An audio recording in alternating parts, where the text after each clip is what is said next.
matter of hours of them going on the market. They were already under contract, so that was challenging. No matter what we're going to do here, this is going to be an expensive project. You know, and I think we've captured that with the previous plans, which we'll talk about in a little while, the costs associated with them. So here we are. And our space programming requirements it's just tight on that property, but we're going to make it work. So our solution is to renovate and expand on the current location. This is still going to require some sort of solution in the very near future regarding the substation out on 109.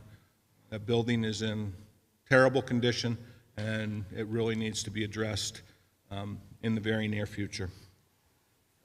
We're trying to design this building on South Main Street with the ability to expand in mind, and I'll talk about that a little bit as we go through the layout of the building.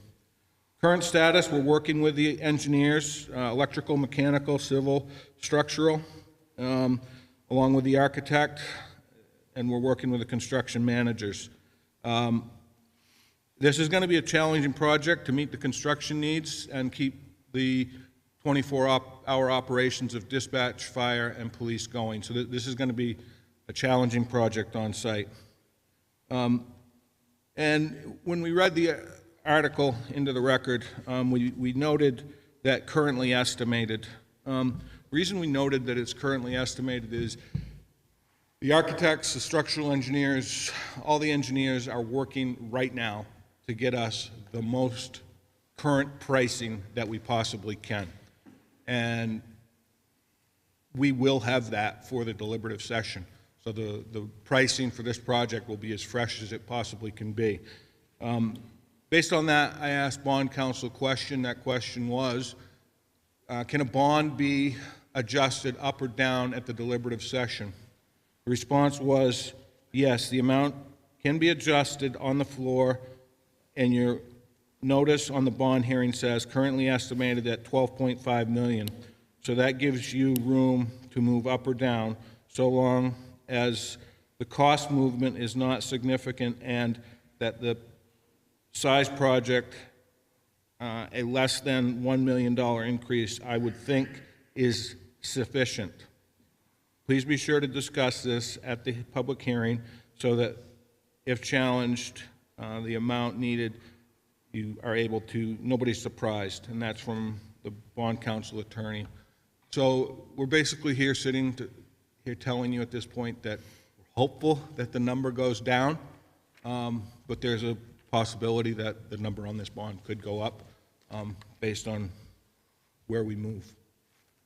The 2019 master plan recommendations call for a goal of plan or newly constructed or expanded facility. 1, resolve police and fire rescue facility. Need to consider current and alternative locations and unified or separate housing. We've done all of that. We've been at this since 17. We've reviewed every option. We've got feedback from the citizens, and I think this committee has done an outstanding job at listening to the input from the citizens. And then fund and respond to a feasibility study for the substation. That's a project that we're going to have to address again in the coming years. This again is just a layout of the master plan. 2.1 talks about the location, resolving it. We're working on that now. We've got a final solution we're bringing to the voters for a bond vote. And then it talks about the substation as well. So right now, this is what we're looking at for a projected budget. We're hopeful to have construction costs in the area of $10 million with a contingency of $1 million, architectural engineering of $1 million, construction management of $600,000, general conditions $200,000. That brings us to 2.8. Now, we also at this time have $300,000 of architectural and engineering money that the voters approved last year. One of the nice things about the architectural firm we chose, they're doing a lot of this work at risk, which means we don't have to pay them other than their hourly rate until we get a bond passed. Once the bond passes, it's a percentage of the project, and it's usually between 7 and 9%. Additionally, we've got $320,000 in a capital reserve fund for a dispatch console.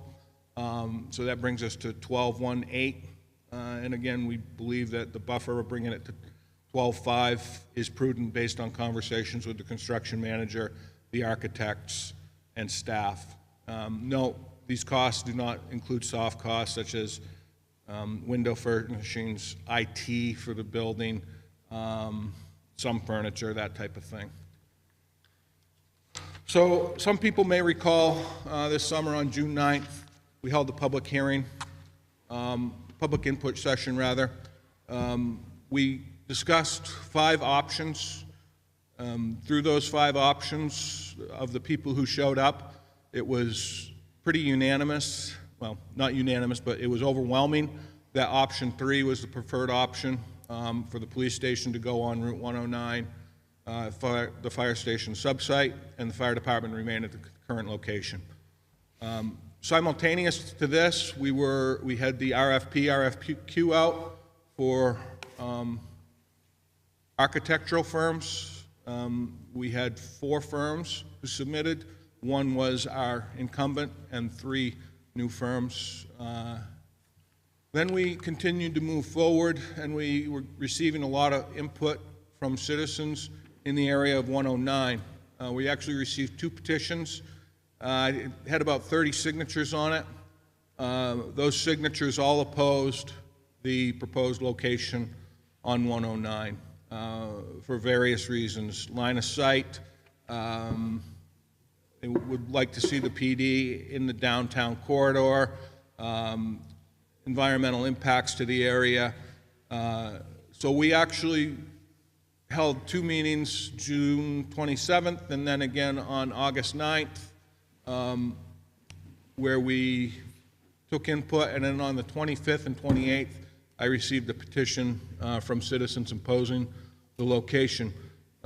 Concurrent to that, we were already on board with Banwell as our new architect, and the reason we chose them was we liked their pricing model of essentially charging us an hourly rate until such time that we got passed the bond vote.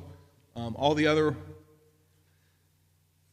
architectural services provided us a cost estimate that would have completely dissolved our $300,000, and we'd be sitting here if this article passes without any money to do any further work. So we felt very comfortable with that.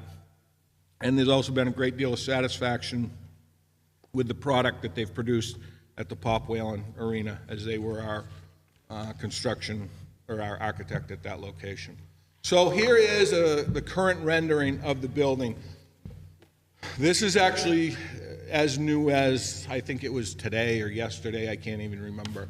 So some people will look at this and, ask some questions. I thought we had some peaked roofs on this. We did.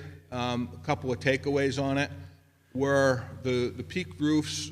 In speaking with the construction managers, they felt that if we went with a flat roof, trussed with masonry construction, we're going to be able to do it much faster, much less expensive. Secondly, we think we can make this look quite attractive with looking at some of the other buildings out there. Thirdly, we can put air handling units and whatnot on the roof.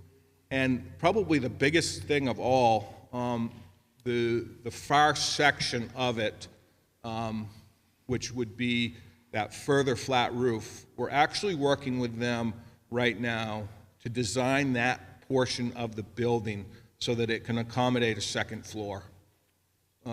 We don't know if that's going to be cost prohibitive at this point or not, but we know that the only way that we'll be able to grow this building in the future is up. And if we can take and engineer this in such a manner that that footprint toward the rear of the building can have a second floor put on, that gives us significantly more growth in the future. The reason for the apparatus bay turning the 90 degrees compared to where we had it, we tried 45-degree angles, made for complicated roof lines and building attachments. So we turned the 3 larger bays 90 degrees, and that was based on the turning radiuses provided to the architects by the manufacturers of our fire apparatus.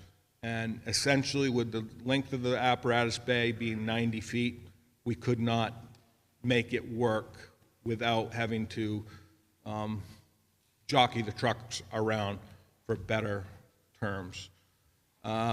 These 3 bays would be drive-through, and hopefully, again, we'll be able to make these look attractive from the roadway. This is, again, another picture of it from ground level. Again, this is very basic rendering, but this is what we're looking at. And then this is looking at it from the north side. As you look along the back of the building, you'll see that we have some garage bays there. That first garage bay is part of a sally port. That second garage bay in between the 2 garage doors that you see, that's actually undercover parking for the police vehicles. One of the things that I observed when I was fire chief was it was always a challenge for the highway crews coming in to plow and having to move police vehicles in order to plow the walkway, driveway, et cetera. Additionally, it fosters the ability for police to be able to get on the road quicker without having to clean off their vehicles. So this is a breakdown of the footprint. I would say that this is probably about 95% the design. We've got some tweaks left to do to it. But phase 1 would be everything to the left in that pink color. That would be the apparatus bays. Those would be constructed first in phase 1. And this is the second floor of the whole building. And this is phase 1, that area which would be constructed first. If you look at the upper right-hand side of that picture, you'll see a blue dot that makes a 90-degree turn and goes down, goes all the way across into the other pink section, and then makes a 90-degree turn and goes back toward South Main Street. That is the existing apparatus bay. So that will be torn down as part of phase 2. Phase 1, construct new apparatus bay, protective clothing storage, locker rooms, decontamination area, laundry, hose storage, with a training tower, tool storage, and we believe we're about 90% complete on this design. We've got a little bit of tweak to do on it.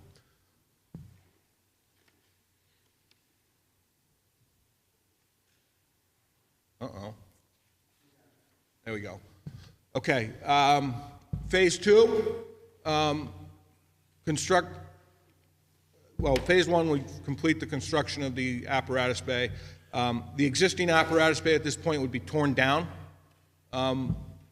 demolished, and we would construct a new 2-story connector building between the new apparatus bay and the existing administrative building. Again, this is going to provide coverage for police vehicles.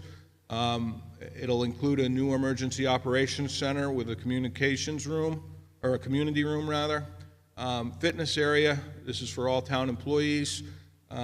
Second floor is largely fire operations. And again, we believe we're probably 85% designed at this point. It looks really good and it flows well and provides security, secured access without causing a whole lot of heartburn. So here's floor 1 and floor 2 of those areas. Again, you can see the lines representing the existing apparatus bay, just to give you an idea of what that kind of looks like.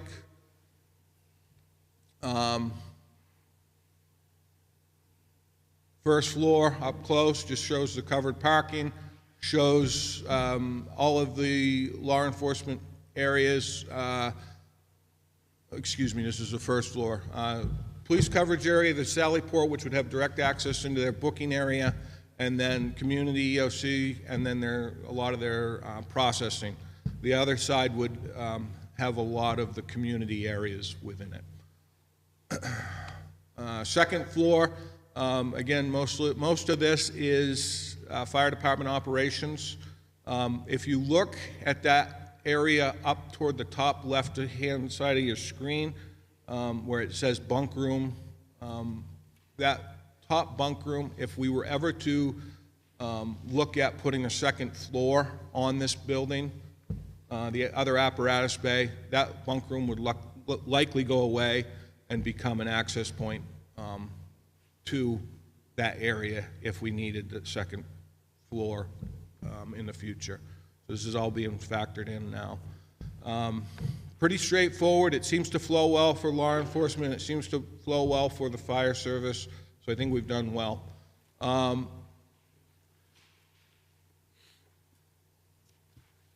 The existing apparatus bays, so one of the big problems with the existing apparatus bay, why do we have to take them down? Big reason is snow load at this point is 40 to 45 pounds per square foot, so it's under-engineered for today's numbers, and the floor replacement would be ballpark $150,000 just to start. So we did ask the question about being able to go vertical and put a second floor on that. Not able to do it because the footings are not sufficient enough to take on current snow loads, which again we're trying to rectify going forward if this particular project passes. Phase 3 would be pretty straightforward. It would take the existing administrative offices and renovate it. You can kind of see the final product there. You come in through the main vestibule, you have a public lobby. As you go through the public lobby where you can access dispatch, you also have a men's and a women's room, and then you walk right into the community room or EOC.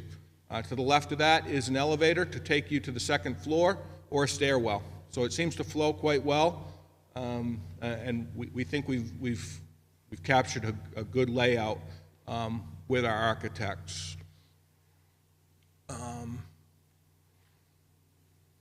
Again, just some close-ups of the layouts.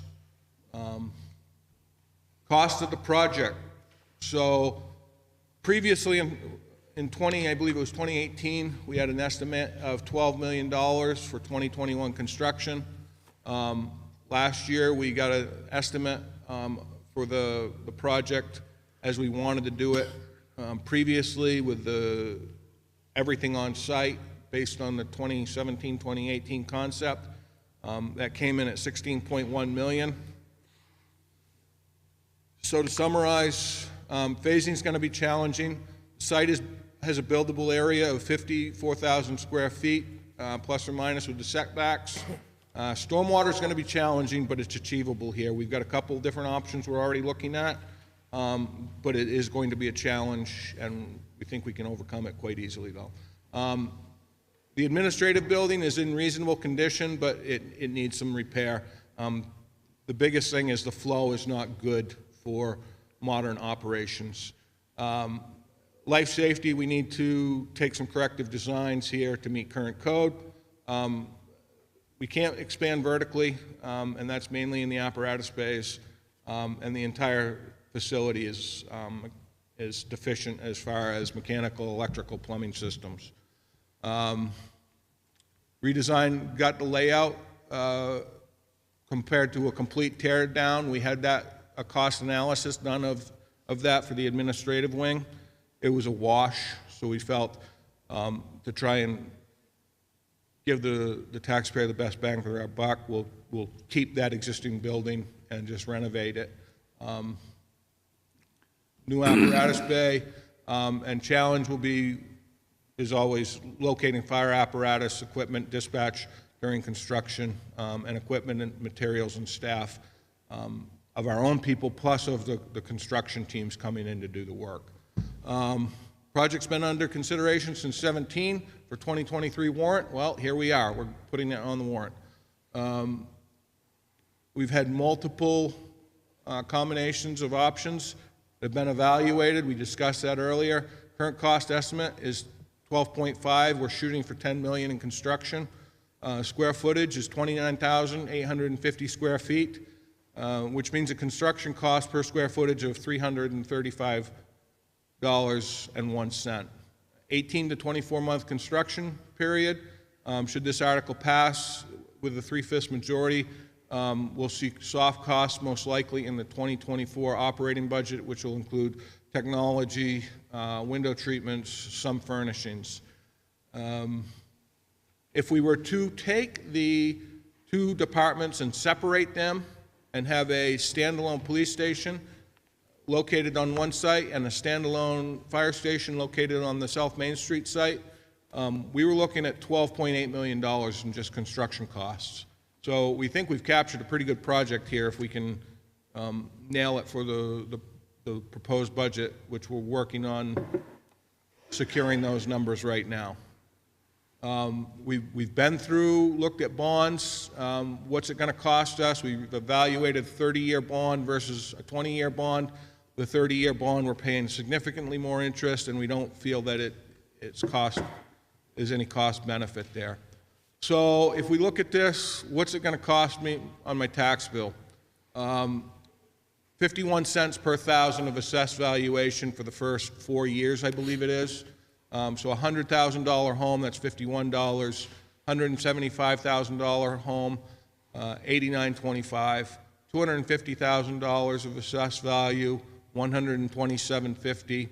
$300,000, $152.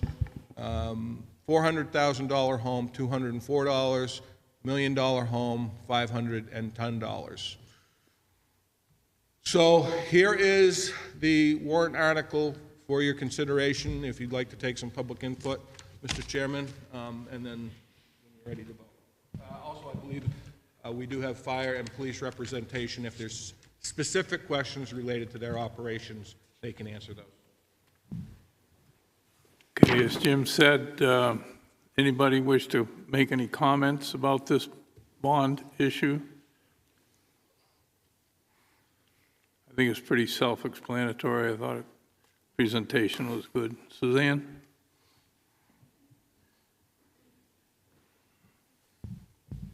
Suzanne Ryan.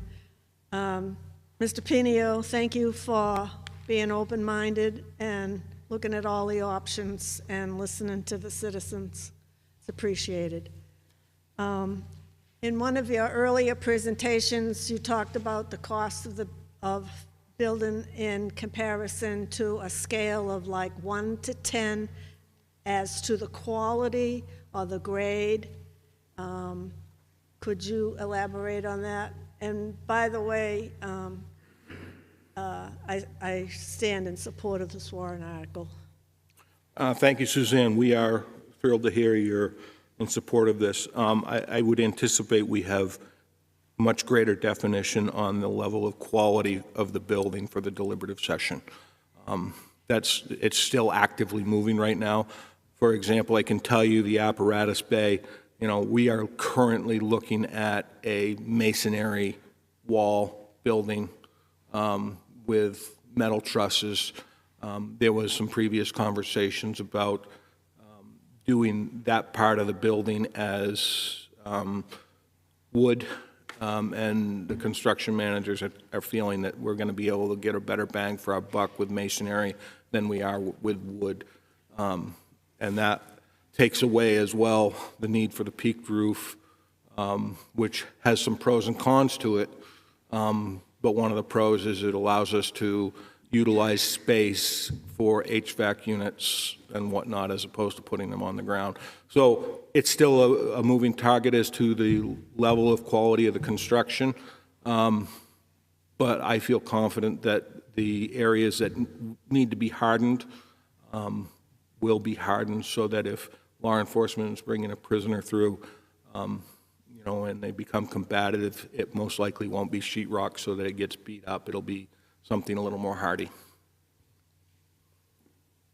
Yeah, we did look at some other facilities that did have sheetrock as far as in the apparatus bays and felt that that would not be a good situation for water, washing down trucks and so forth, and the architects, they agreed as well. That's why Jim said that we're going with masonry walls, you know, in the apparatus bays. That was just one simple thing that came about by going to different departments and looking at other buildings that have recently been constructed. So that has come true through the whole process so far. Any other questions? Yes, sir. Please state your name for the record, if you would. Name's Jody Person. I got a few questions. First off, there are no friends of the safety building, right? No. So this is just going to be a nice straight project. There's not going to be That's correct. any problems with like we have going on with other things with friends of. But anyways, I guess my second question would be, I got a question about like on the doors. Are we going to go with just good operational doors, or are we going to go crazy like North Conway has $500,000 glass doors? We're not doing anything like that, right? We're going to use just functioning doors, not glass. I don't think we've gotten to that point yet, Yeah. but we're going to, I mean, I'm this is just going hoping to, we this is going to be a don't tight get budget, into- so I think we're probably I not going to wanna- go with extravagant doors. Personally, I want to see a nice, I want to see a good presenting little building, but things like that, I just hope we can stay away from the craziness of other places with those operating glass doors so you can see in. I mean, I don't think that's a need, but, Understood. yeah. And, I like that we're back to one location for both fire and, my other question is what's the need for an elevator? So it's a public building. Most of the administrative offices, the chiefs, Up are on the second floor, and we basically had to do that because of the design of the building. And And I guess, one more question would be is, when this project, when it gets underway, where is everything gonna go? I know you're gonna phase in things, but obviously, you'll probably haven't looked into that yet. Like, so we where- have a little bit. So the police chief has actually made provisions for dispatch for when that work has to take place. We are hopeful that the way we're phasing this, that the apparatus will simply come out of one building, back into the other, and then they'll be ready to demolish the other building. So that phasing's not terrible. Yeah. And then we know that during this, there's going to be dedicated normal space for locker rooms and whatnot that is going to have to be used for other purposes. We haven't got those details ironed out yet, but we think we got a pretty good handle on how that's going to fall together. Because the nice thing really is the police department isn't really affected until Phase 3. And when they're affected by Phase 3, they're going to be the only ones left in that building, so half of that administrative office wing is going to be empty already. All right, and, as far as a time frame, like, say it passes, I mean, I'm not against this project, but the way the world is and everything going on right now, I feel like we do have a functioning police department, we have a functioning fire department right now. Now, this is an infrastructure thing. I'm all for infrastructure, but I don't know if this is the right time to, I know you can't, the wheels are in motion, nothing I can say or do, but maybe just slow down a little bit. I don't know if this almost goes along, is this really a need right now or want right now? And that's my feeling on it. I'm not against the project, there's a lot going on. There's a lot of townspeople that are hurting. It's just, I don't know, but that's all I wanted to say. Really. Yeah, so you make an excellent point, and so honestly, I'm sitting here kicking myself, wishing we had changed architects and done this project about 3 years ago when interest rates were a little more attractive, because interest rates are going to hurt us a little bit on Well, this project. that's not the only thing that's gonna hurt, as you know. I know you were saying that maybe the cost would go down. It will never go down. All your construction, everything's gonna be higher, and it's just going and going and going. We don't know where we're gonna be 6 days from now, you know what I'm getting at? And it's like, but We hear you, and that's why it is what we, it is. I know you guys are working hard on this, and that's why we want that price as close to the deliberative session as we possibly can with all of these projects, so that we're as because, accurate as we can be. I don't know what's going on with the ladder truck, but is that, I didn't want to get in, I hope we don't get into, if we lock in a price with companies and everything, and then all of a sudden it's, this surcharge word comes up, and it was gonna, be another 300,000 surcharge on lumber or supply, I don't know. But it is what it is, but thanks for your time. Thank you. Anybody else wish to speak on this bond issue?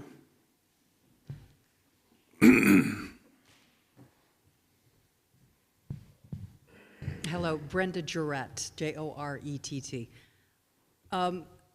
This is one of those logistical things where my head goes. There are residents in the immediate vicinity of where this construction will be, as well as the library, and of course, across the street, the hospital.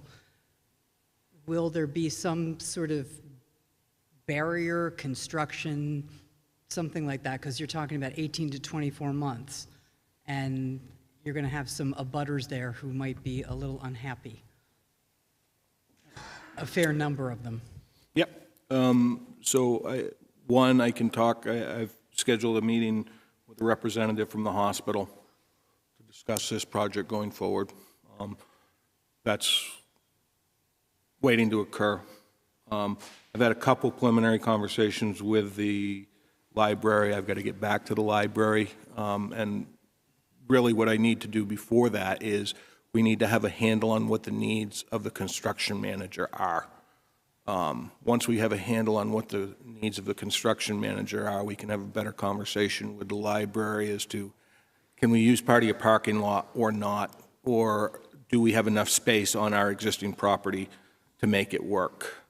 And yeah, we fully anticipate that, we want to be good neighbors to the citizens around there. So, once this article is passed, we will certainly be pulling them in and having conversations and advising them what the schedule looks like and giving them a point person as to who to deal with if there are issues, Brenda. Jim, just for a follow-up, were there any issues in the neighborhood when they rebuilt or added to the hospital or to the library? I didn't hear a huge outpouring of people that were extremely upset about those projects. There were some issues with the hospital. I don't remember. It had to do with, because they had roads coming down alongside and access, and there were other things going on, drainage and stuff. But I don't remember anything with the library. Okay, anybody else? Yes, sir.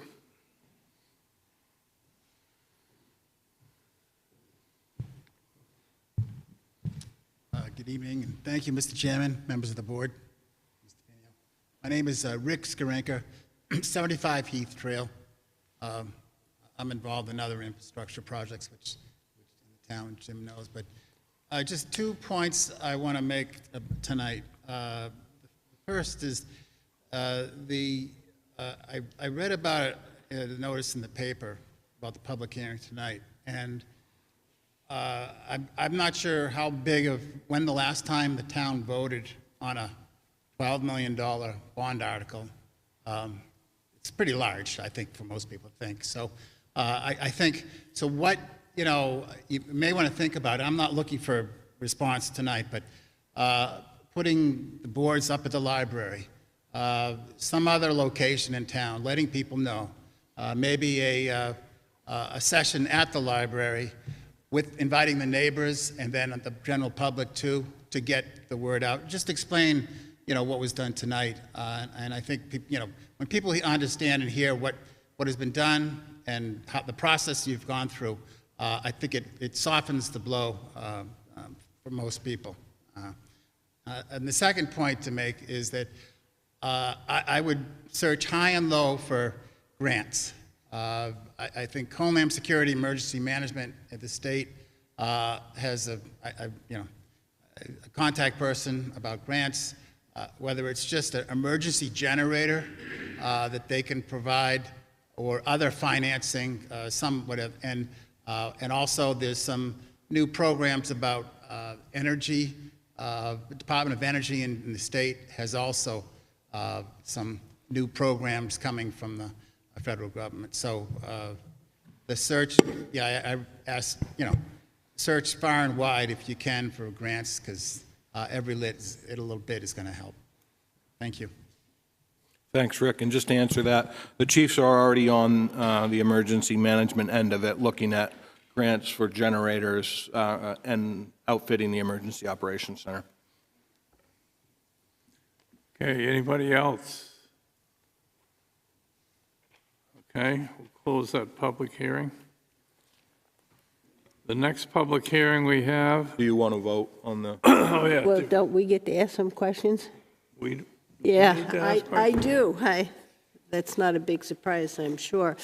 When we look at the proposed construction budget, and you subtract out 300,000 for engineering and architect from the 1 million, so what you're telling me is that when we go out to raise the 12.5, only 700,000 of that money is going to be for architectural. Or was the architectural fees and engineering really 1.3 for the whole project? So that depends on what the construction costs are. So the way that the contract reads, the architect has all of the engineering under them, the mechanical, the plumbing, the electrical, the structural. The contract with the architect reads, I believe it's 7 to 9% of the total construction cost. Okay, so you've given me a chart, which is what the public sees, and when I see that and I see 300,000 in red, it says to me that in this bond, there's only going to be 700,000 because you are subtracting out the 300,000. My understanding, isn't that 300,000 for the first design, and the million in the construction is for the construction part of the architectural fees? Well, I think there's they go hand in hand. I mean, we raised and appropriated the money of 300,000 for the engineering and architectural fees. If this project comes in at $11 million, we're going to be at $1,100,000 for mechanical, electrical engineering. So, I think it's a moving target at this point. But this is the ballpark budget, and I can tell you that this will be much more refined for the deliberative session. Okay, so then I'll go to the warrant article itself. Usually when we have funds that we have in a capital reserve or we're applying towards the full amount, once you know that, will you then take this 300,000 and apply it against the 12.5? And the dispatch council, is that in that 10 million construction costs? No, because I really think that dispatch console, while the infrastructure is construction costs, I hate to use the term, but that dispatch console is more of a soft cost associated with the project. And so I wonder why we subtract it. It seems like. I'm just trying to show all the money to be transparent as possible, that's all. Oh, okay. I was trying to come up Yep. with the end figure that we're asking the taxpayer for. And when I looked there, I started to get confused and I asked those questions. And that is why. Okay. And I agree with you, the dispatch console is more of an item that we're purchasing. Am I also correct that you are saying that when we do this construction, there'll be no need for purchase or having any space rented to house any of the employees or the functions of the police or the fire? I'm hopeful that we're not able, we won't require that. You know, one of the things that we did with the Pop Whalen project was we secured some Connex containers. If we have to do that, we will. But I'm hopeful that for all intents and purposes, we're not able to do, won't be required to do a lot of that moving around of equipment multiple times. We aren't going to, reason I asked for this building, we had to rent space at the hospital. There is not going to be a need to rent that kind of space. We may have to put our belongings in something, but we are going to be able to house everybody in that facility throughout the whole construction. Chiefs, that's my understanding. Is it yours?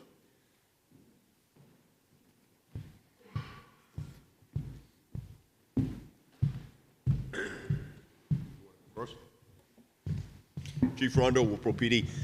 We should be fine. The police department should be fine. Yeah, this is going to be a challenge. I get it. We put MDTs in the cruisers, right? And for obvious reasons. And we work in the field. So sure, there's going to be some inconveniences. I may have to take up some space with the town manager if I got to write some reports or something like that. I know he won't mind. I was just kidding about that. Come on, this is a tough audience, huh? Wow. So no, it really ought not to be that big of a problem for the police department. My officers are in the field.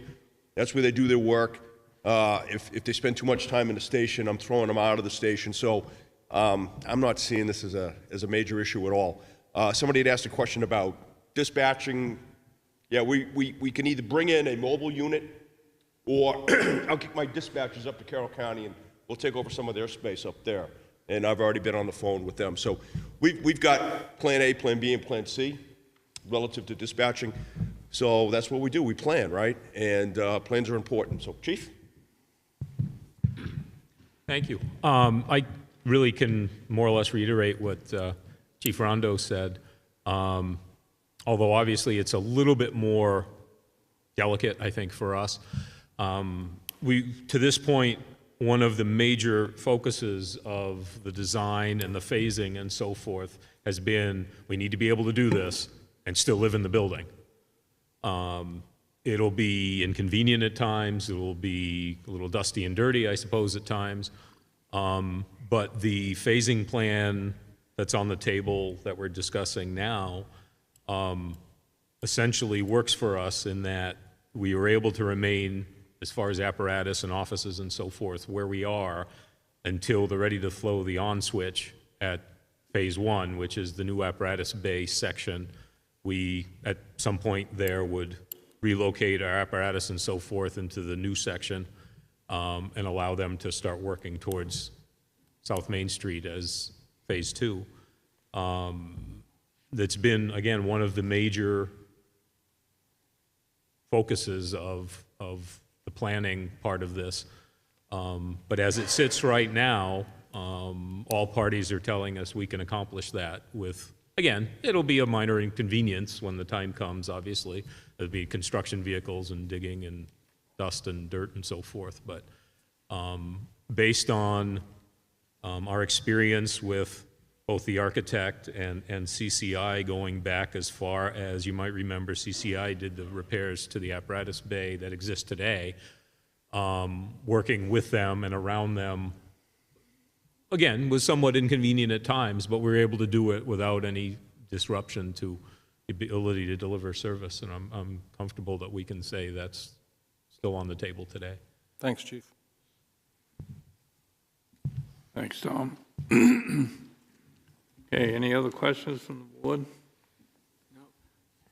Okay, somebody want to make? My only statement is I had a $10 million number in my head just based on what I saw other communities of our size putting together for safety buildings.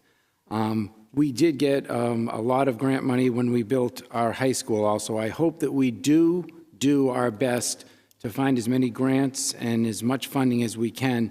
There's a lot of money out there right now through the IRA account, the old CARES account, with the federal government, so I'm hoping that we try and get whatever help we can for the building.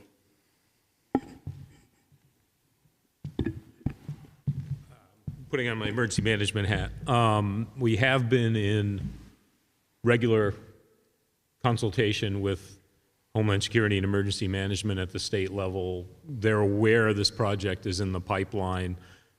They have indicated as we flesh out the details that there's a potential for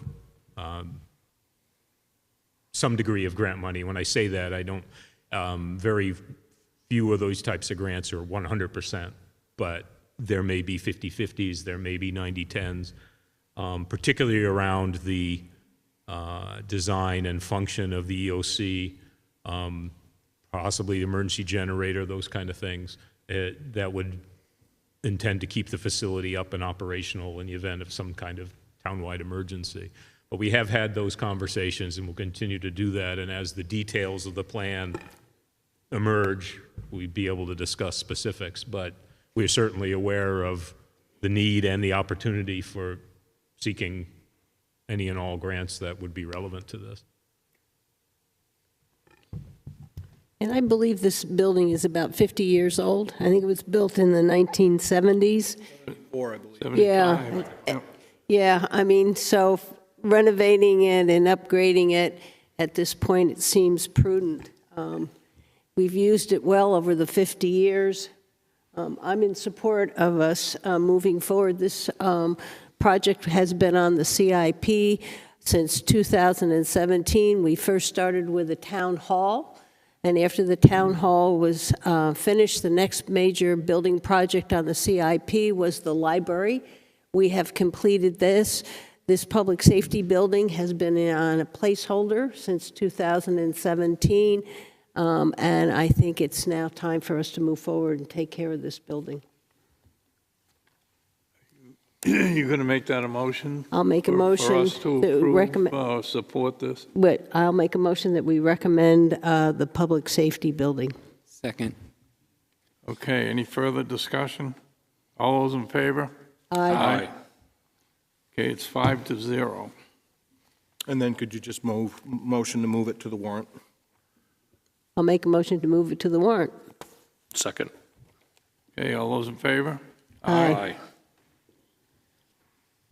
Okay, the next one is for 2023 bond issue currently estimated at 1.49 for the purpose of structural repairs, equipment replacement, expansion, and renovation of the Libby Museum. This entire project is currently estimated at $4 million. Jim? So again, similar to the public safety building, we're actively working. Brad actually has stepped up to the plate very graciously and is working with Cobb Hill and Alba Architects to secure up-to-the-minute cost estimate for this project. So we have a design. We've had a design for a couple of years now. And the Friends of the Libby Museum are at a point where they have raised their portion of the project, and the Board of Selectmen have asked us to put together a warrant article for bonding and for consideration, and this is where we're at now. So the article reads, and this has been amended based on recommendations from the bond council from what the previous versions were. Libby Museum renovation and expansion project. to see if the town will vote to raise and appropriate the sum of $4 million for the purpose of structural repairs, equipment replacement, expansion, renovations, and engineering of the Libby Museum. Further, to authorize the issuance of not more than $1,490,000 in bonds or notes for this purpose in accordance with the provisions of RSA 33, the Municipal Finance Act, and to further authorize the Board of Selectmen to accept at least $2.2 million in donations from the Friends of the Libby Museum for this purpose, and further to authorize a withdrawal of $310,000 from the previously established Libby Museum Expansion and Renovation Capital Reserve Fund, and also to further authorize the Board of Selectmen to issue, negotiate, and sell and deliver such bonds or notes, and to determine the rate of interest thereon and the maturity and other terms thereof, and to authorize the Board of Selectmen to apply for, obtain, and accept federal, state, and other aid, grant, or donations, if any,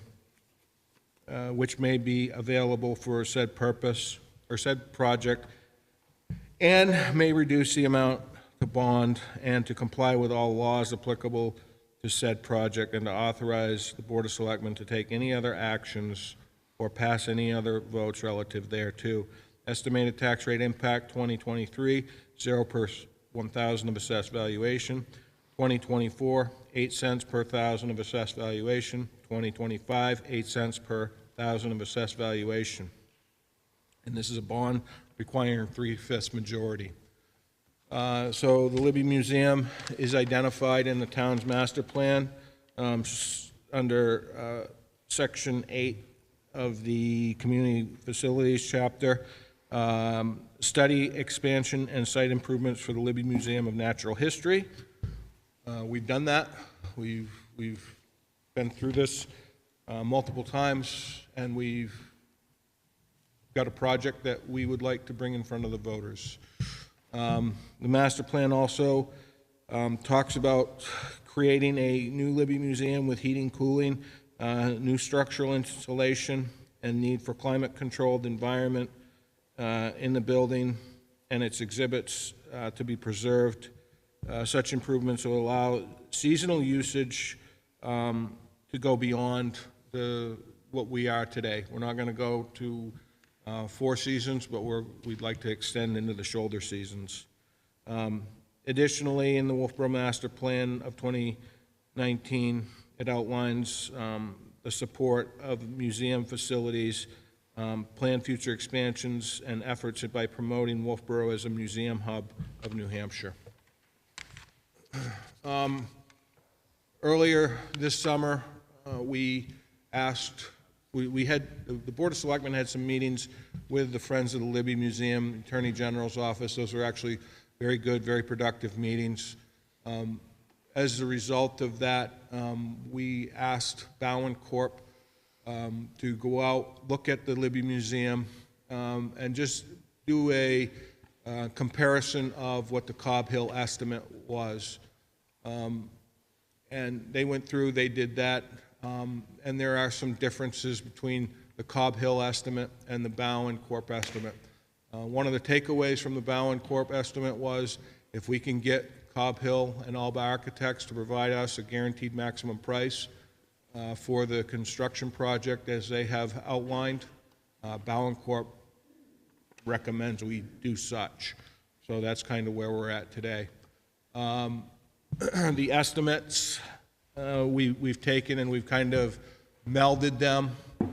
One of the areas that was extremely low on the Alba estimate was the,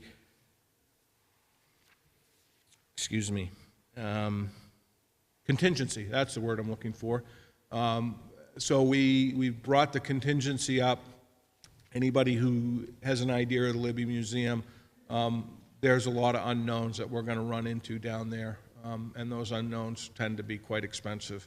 So that's why we've made an adjustment to that on our own, and we're still waiting on Alba and Cobb Hill to give us the most current pricing. But we plan on keeping that contingency where it is today. This lays out a brief overview of our budget. The Cobb Hill estimate based on June 28th numbers. Soft costs for this project are estimated at $311,000 for a total estimate of $3.3 million. We know we've got a parking lot to address. We know that we want to increase the contingency, so we brought it up $270,000. So we're hopeful that this budget holds, but we are concerned that we're going to see some escalation between now and the deliberative session. That's why the number you see here is slightly different than what you see on the warrant article. Here's a rendition of the rear entrance as proposed. One of the weird parts of this building is we need to provide some lateral stabilization. The way that the building is currently designed, it actually moves back and forth. But the good news is because of the turnbuckles and tie rods that were put in, the building moves as a system. But we want to try to stabilize that going forward.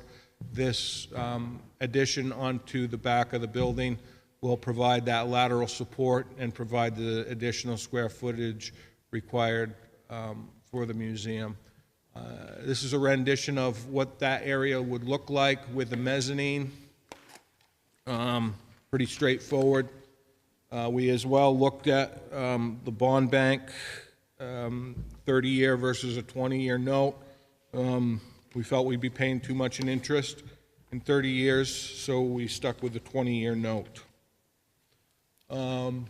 So if we take the project as proposed, $100,000 home, you're looking at 8 cents per thousand of assessed valuation, or $8.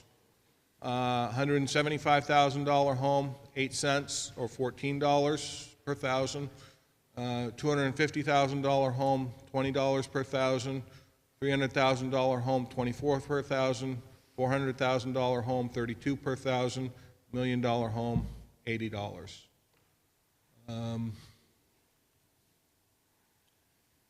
So that sums up the article. I believe that there's, Mr. Goodwin may be online to speak on behalf of this. He's not able to be in person this evening, but he has much more background on this project and can speak on behalf of the Friends.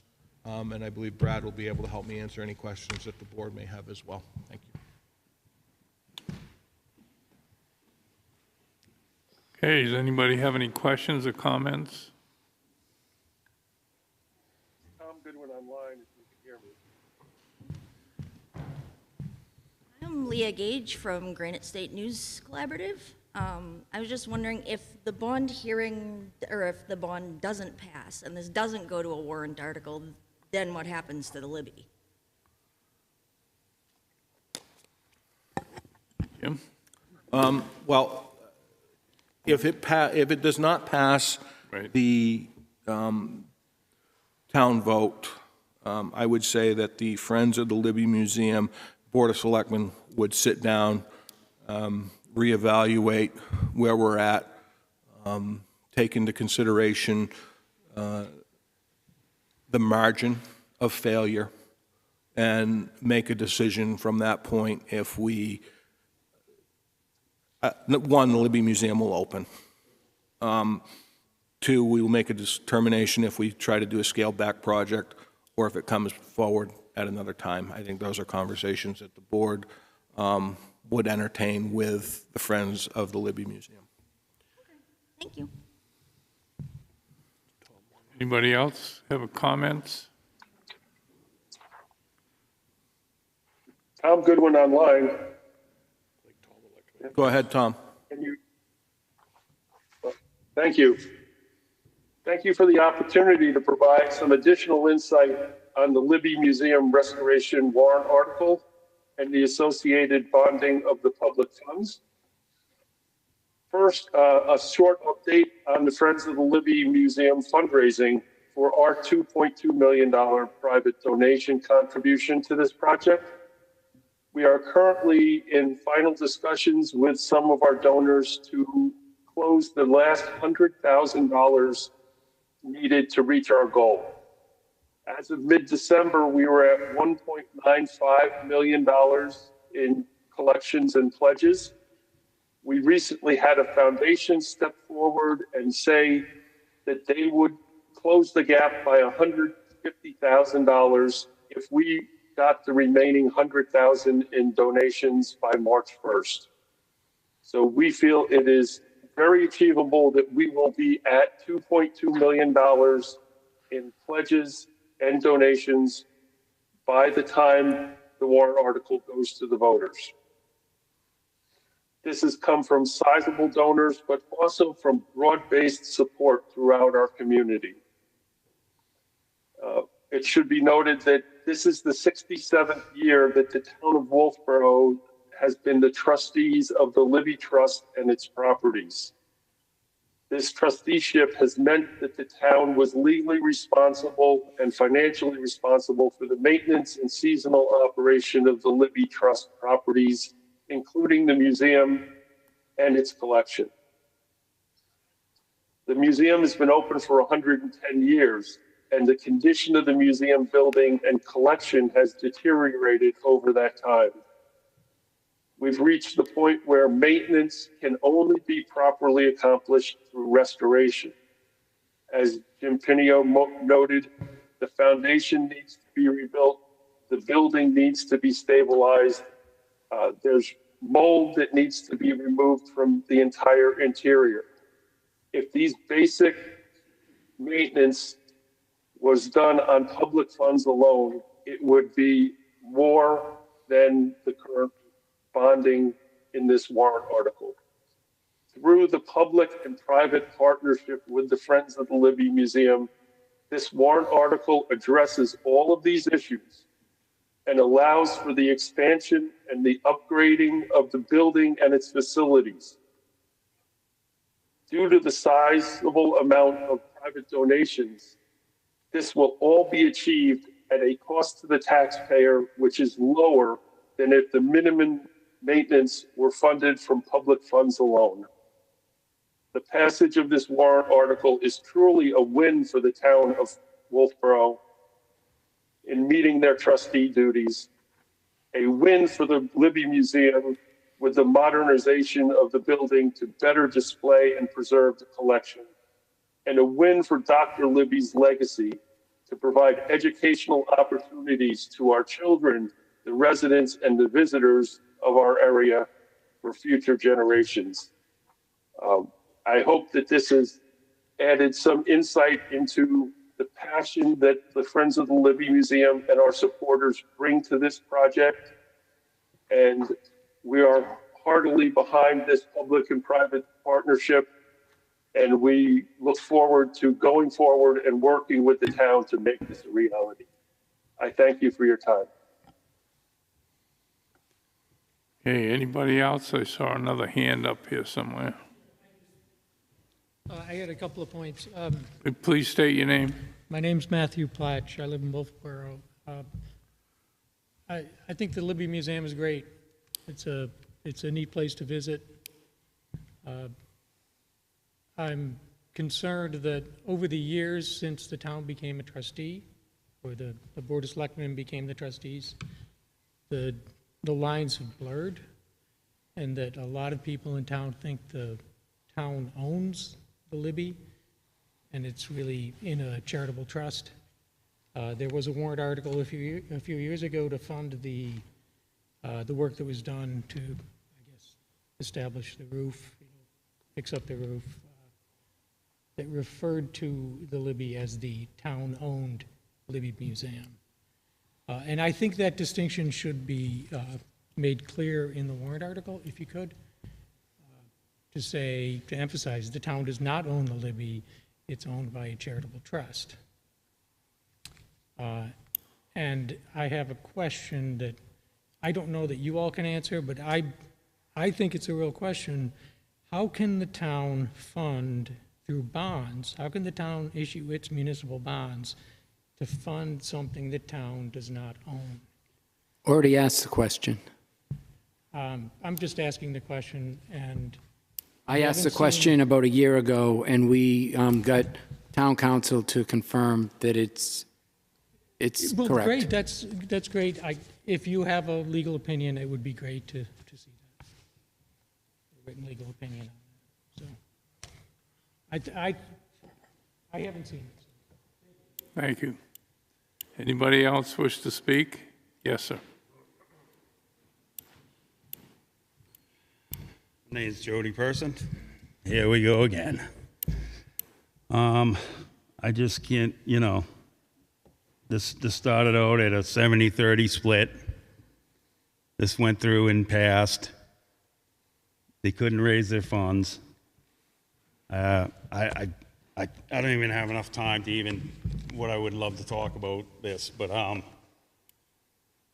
just wondering, I don't understand how this thing is growing wings and flying now. It's like, one of the problems, I got a lot of problems with it. One that comes right to my head now, is this a restoration project, or is this is this going to be pushed as a restoration, but now we're talking about an expansion? I mean, is the structure itself being torn down, or is it, how's that going to work? No, the structure is not being torn down. The structure will essentially be gutted, the structure will be stabilized, and there will be an addition of about 1,500 square feet, I believe it is. So it's not a restoration, because when you restore something, you take the same footprint and everything in building, and you restore that building to the way it was originally. How is this turning into an expansion now? I don't understand it. And, 2.2 million, is that raised by the Friends? Do they have that in the bank, or is this one of those, like with the Pop Whalen, when the funds were secured, and now we all know where that's going, but anyways, it's like, is the 2.2 million sitting in a bank account from the Friends? Like you just heard Tom Gooden report that as of now, they're about $250,000 short. They have a commitment, if they raise that next $100,000, a $150,000 grant will be given to them to close out to get them to 2.2 million. And they, yeah, I can't believe that these things go on the warrant articles without the funds being actually sitting physically. It boggles my mind. I don't get it. But if this is the way people want to do things in town, there's a lot of incompetent people. I mean, I think the Friends of might be a great way to raise money, but raise the money and then get the warrant article. I just can't believe that we're going to go into this. How many years has it been now? How many years has this project started? When did it start? trying to think when we started. 19? 18, 19? Yeah, 2019, we started getting the first estimates, I believe. Yeah. And now here it's growing wings. We're doing expansions. This is the same project from Day one. 2018, 2019. This is the very same project. Very same project? Yep. Then how come it's twice as much? What was the first numbers? 2.9. What? 2.9. 2.9. And now we're at 4. And now we're at 4. So it's like Inflation. Same- inflation? It's the same square footage. Yeah. It's the same Yeah, design unfortunately. that was in 2019. There's no change to the design. That's why we've had escalation on our fire apparatus. We've had escalation on every project that's happened in town. Yeah. I know. I just want to voice my opinion. It's if this thing gets pushed out there as a restoration, I really don't believe it's a restoration. It's with an expansion. I mean, It reads renovation and expansion in the warrant article, okay. okay? Well, that's not worded yet, right? No, Yeah. it's right on the top of the sheet right here. Yeah, he just read it. Renovation, it's right up there. That's what it's been. Yeah. All right. I just hope the townspeople don't get, like on the Pop Whalen, there's a lot of people that just thought that was a renovation, and I can't believe that we're sitting here with all the problems going on in the world, and we're talking about this, using taxpayers' money towards this project. Just boggles my mind, but anyways, that's all I got to say. Anybody else? Yes. Lauren Hammond. I'm one of the Friends of the Libby Museum, and I might be able to clarify a few things that Mr. Pearson just spoke about. One is that it is a renovation and a small expansion, but in order to bring the museum up to modern-day standards, we have to expand it into an outside space for heating and cooling and proper air and ventilation, which wasn't a part of museum technology when Dr. Libby built the museum. And one thing he did do was he did create an interesting air conditioning type of, it was like an invention that he tried to do. So he knew back then that heating, cooling is a very important thing. So that is a big part of why we have to have an expansion, as well as for storage. We're on top of each other in the museum and classroom. It's not a huge expansion, but it is necessary. And back in 1990, I think, I could have my dates wrong, there was an assessment, the town did a full assessment, 1990, and it listed the very same things that we are working on today to upgrade and bring it up to the modern era. So we've been working at this for like 5 years, I think, and that's exactly why the prices have gone up through COVID and everything else that took place. So that's that. As far as the fundraising goes, if you're trying to raise money, I've learned a lot about fundraising through this process. You can't just raise all the money. When it comes to people who donate, you have to have the people that own it have to have some ownership to it. So that is why we have to have the town pay for some of this, as well as the donations. That's part of it. And we can't really collect any money until we have the town of Wolfeboro say, yes, let's go for it, because ultimately they're the grit, if that makes sense. Okay, does that help you a little bit? Okay, well, we can chat afterwards. I'm more than happy to chat about, I understand times are tough, there's no question.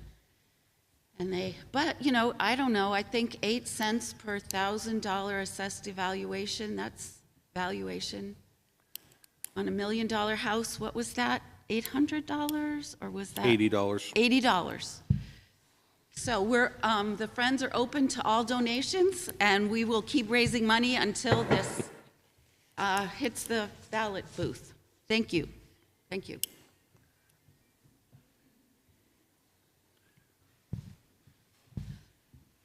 Suzanne Ryan again. Yes, this has been a long, ongoing project, a lot of give and take on both sides. And I think that it's come to a fair resolution in that the Friends are going to donate a substantial amount of money. The question was asked, what happens if it's voted down? That money will go away, and it will fall on the shoulders of the taxpayers to do something with the building. That will be determined, of course, by the Board of Selectmen, how far that they want to renovate it. But the people that have donated need some surety through the Board of Selectmen putting this on the warrant, which they are doing in good faith. And the people that have donated the money are in good faith. I don't think there's anything to worry about. There's one gentleman who's donated $1 million. He, I would imagine, doesn't want to walk in and hand a check for $1 million. He wants to wait until the warrant article passes. So I don't think that's an issue. The second thing is, this business of who owns the building is nothing more than a red herring. There are people in this room that were at the deliberative session that heard Attorney Puffer, the town council, answer that question at the deliberative session and said, if you want a deed for it, I can get you a deed, but it's not necessary because it's the town responsibility the day that the town voted when the court asked the selectmen to go to the town and see if the town wanted to accept the property as a gift under a trust. The townspeople in this town voted yes. It's our responsibility, legally and morally. So I hope that we don't beat that to death as a reason why not to move forward. Seems as though I had another issue. I can only emphasize that should the Board of Selectmen not favor this article, should the townspeople vote it down on that recommendation, the money's going to go away. It's been made clear by the Friends that that money is not going to be there in 2024. So please, in all good faith, vote to recommend this warrant article. Thank you. Is anybody else? Okay. Somebody want to make a motion or have any comments? Yeah, comments. I got a Go right little ahead. comment. We all have comments. Brad, do you want to start? Sure. I think Lauren and Suzanne made some very good points here on this whole project here. One thing to really keep in mind too is this 2.2 million is really leveraging a huge amount of money for the town. Now that's about 2/3 the cost of the whole project there for what we're being asked to bring onto the table here, which is absolutely huge. And another thing similar to what when Mr. Pinio presented for the public safety building, we're currently working with Cobb Hill right now. I've been going up there, meeting with them and the subs to get them into the building so they can really look at it, assess what's there to get updated pricing. The pricing should be in with a budgetary number for the budget committee meetings coming up on the 11th, I believe it is. And then have the actual final number for the deliberative session, similar to the public safety building. So we have the most current number, guaranteed number for construction costs moving forward at the deliberative session when we're, finalizing all the warrant articles here. So it seemed, I think it's a good approach to it. I think, I want to, a lot of friends here tonight from the Friends group here. I really want to commend them for all the work they've done in this fundraising effort and stuff here to come up with the 2.2 million. So I have my hats off to them for all the work that they've done on this so far here. So I just, I think this is a great project, and the money being leveraged, and as Suzanne said too, after this year, if this does not pass, the money does go away, and we're sitting here trying to figure out what to do with the museum on the town's nickel, probably entirely. So I'll end it with that. Linda? Yeah, I want to thank the Friends for all their time and commitment in raising the $2.2 million. We did have an agreement with them, 70-30 split, and that agreement was to put this warrant article forward. It was not, if they didn't do it, we wouldn't necessarily put it on. They are raising now 56% of the total cost. To me, this is a voter's choice. 2.2 million is a lot of money not to take care of a building that we need to update.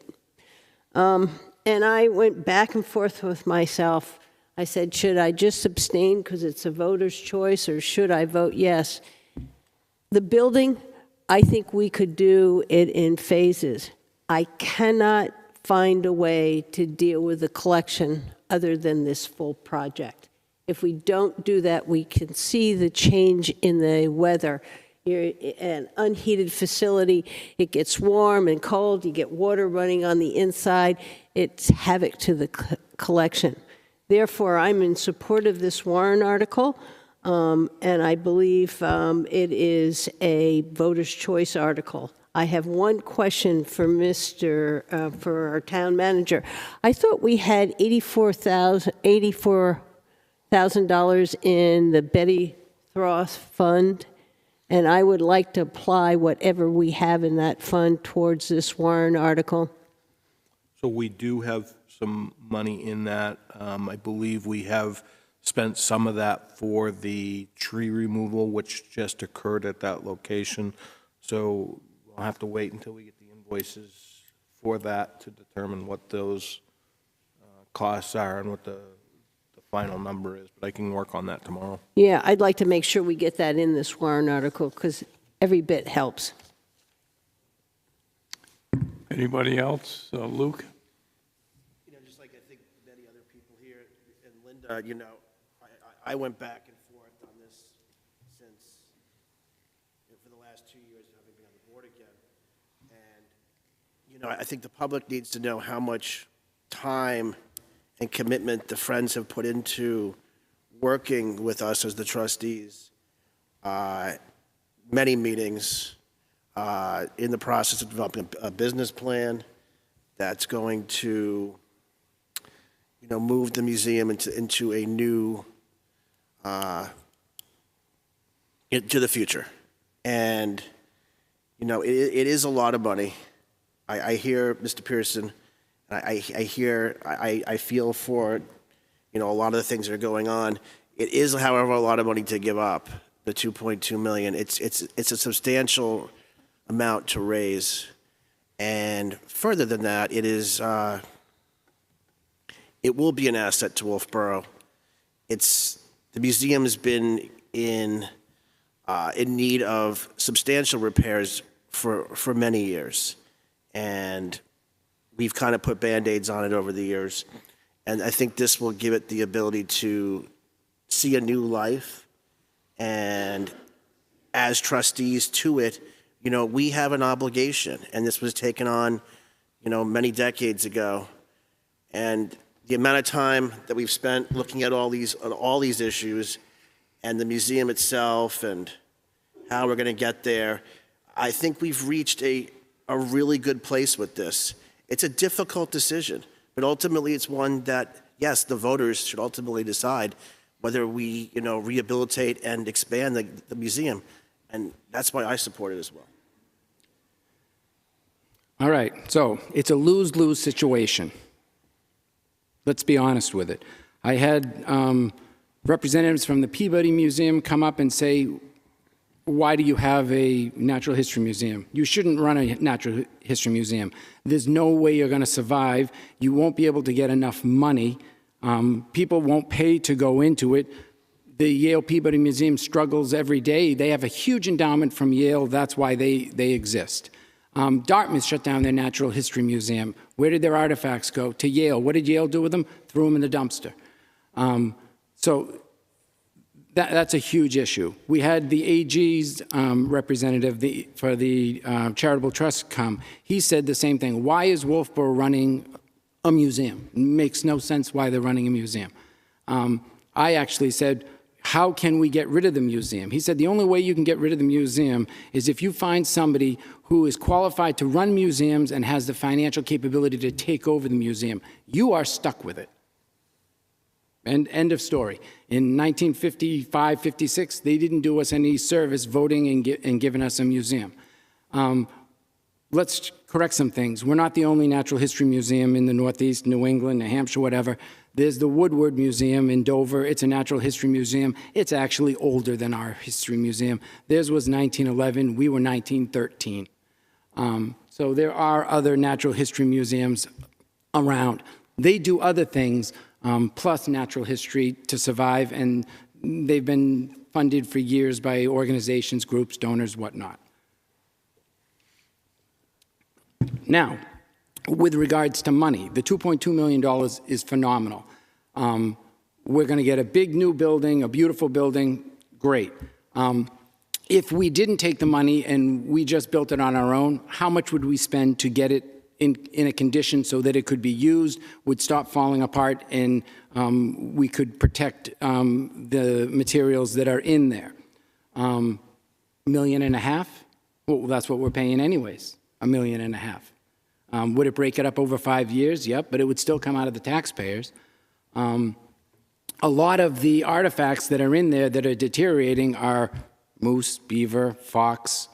You can go anywhere online and you can find stuffed moose, beaver, and fox and fish and everything, and people are just throwing them away and giving them away.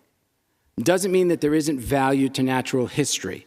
And like I said, it's a lose-lose situation. Once we build a bigger building, we're going to have more expense. We're going to have more employees. We're going to have heat in the winter. We're going to have air conditioning in the summer. There is no good solution to this. I wish we had more time that we could actually look at a 3, 4, 5 year phased approach and see if we could take the museum and add heat, air conditioning, so it has dehumidification, windows, take it and structurally fix it up a little bit, add insulation and stuff. But like I said, that's probably $1.5 million project where we go. I pushed the Friends of the Libby in a meeting and said, when will you be taking this off of our hands? Because if they are investing in this and they are going to have new programs, and they told me, I said, 2 years, 3 years, 5 years? When can you get your endowment? We don't know when we can get our endowment. I said, 15 years? They said, maybe. So we're in this for the long haul, and we are stuck with it. And that's just a cold, hard fact. So will I vote yes, no, and abstain? I still don't know sitting here right now, because there is no good answer to solving this problem. Do I like the Libby Museum? Absolutely. Did my kids go there and enjoy it when they were young? Yes, absolutely. Has it worn out its time and place in history? Maybe. If you look at it, most of the natural history museums in the country have shut down. So, like I said, to me, this has probably been the most difficult. I've spent more time, and this has been the most difficult thing that I've looked at in the last 2 years. Okay, anybody else? Yes, Laura. Just sounds like you have a lot of unanswered questions, Mr. DeShane. Okay, 5 years, we're working on an endowment, I forget how much, and within 5 years, we will have that. 1 million, 1 million. We will have a $1 million endowment set up through the Friends of the Libby. We also have a proposal for a business plan, so that will help take some of the burden off of the town. Yeah, that was my idea, the business plan. Yeah, it's a great idea. So we love your ideas, especially when you get on a roll. It's good. No, it's tough. Now, yeah. Are you raising the endowment concurrently with? Yes, right now we are. We have a fund set up, yes. So, And that endowment money can't be used towards construction? No. The donors for that endowment? It's a whole different section of what we're working on. So, do you know how much is in that account right now? Yeah, we have funds in that account. Do you know how much? I don't know off the top of my head. Don't know. Yep. So I've got answers. Lots of answers. Okay, is there anybody else? Oh, the only other thing is we could, talking to the Attorney General's office, we could get a fiduciary deed for the building and actually take complete full ownership of it. But the AG's office said, for all intent and purpose, you own that building. You can't get rid of that building. You can't shut the doors. You can't give it away. You can't sell it. It's your building to run as a museum. It can always only be a museum. It can't be repurposed, and the only way you can have somebody else take it over is through a court proceeding where they have the financial ability and they know how to run a museum. So And that's a difficult find. we know for sure we can get a fiduciary deed. There was a parcel, the Libby Park. Correct. And that parcel was they went to court, it went over to Tuftonboro, and they have a fiduciary deed for that park. The fiduciary deed carries all the restrictions of the trust itself. So we could get a deed, a fiduciary deed. We'd still have all the same requirements that we have today. So that just isn't an issue one way or another. Tom, did you have something else? I would just like to clarify Brian's question about the endowment fund, that the intent is within 5 years post-restoration to have $1 million raised. To date, we only have $35,000 in that endowment account. And it truly is an endowment. We're only going to use the interest on it. But we have not been focused on raising endowment funds with our donors. We've been focused on raising restoration fund donations at this time. So that's where the endowment stands. Thank you. Okay, Brad? Yeah, just one other thing to expand a little bit too. We haven't really talked too much till the very end here about the endowment and the future of the Libby here. What the Friends are really trying to do here, and some of the conversation's been, as Brian pointed out, that the town, he believes that the town should not be in the museum business. Well, with the Friends raising this endowment, it starts an avenue for the museum to be, taken out of the town's responsibility and be managed by another group here, being the Friends of Libby, to take that out of the town's responsibility and stuff. In my opinion, this is definitely the best avenue that we have in front of us right now for this transition of the museum to get it out of the town's responsibility and trusteeship, or however that's going to work out legally in the future. I don't know, but it is an avenue that's being pursued right now, and I think it's a good one. So It's the only one. Yeah. Okay. Anything else? Board? I'll make a motion to recommend this warrant article for the Libby Museum. Wait a second. Second. Okay, any discussion amongst the board? I would say that if I support it begrudgingly. That it's a real tough sell for it to come when we need the public safety building, and to ask the taxpayers for another even $25 to $40 on top is a difficult decision, and I probably won't sleep making it. Okay. All those in favor of the motion to support the warrant article? Aye. Aye. Opposed? Abstained? Yep. I abstain. Okay. I'll make a motion to move this to the warrant. I'll second. Okay, all those in favor? Aye. Okay, move on to the next one.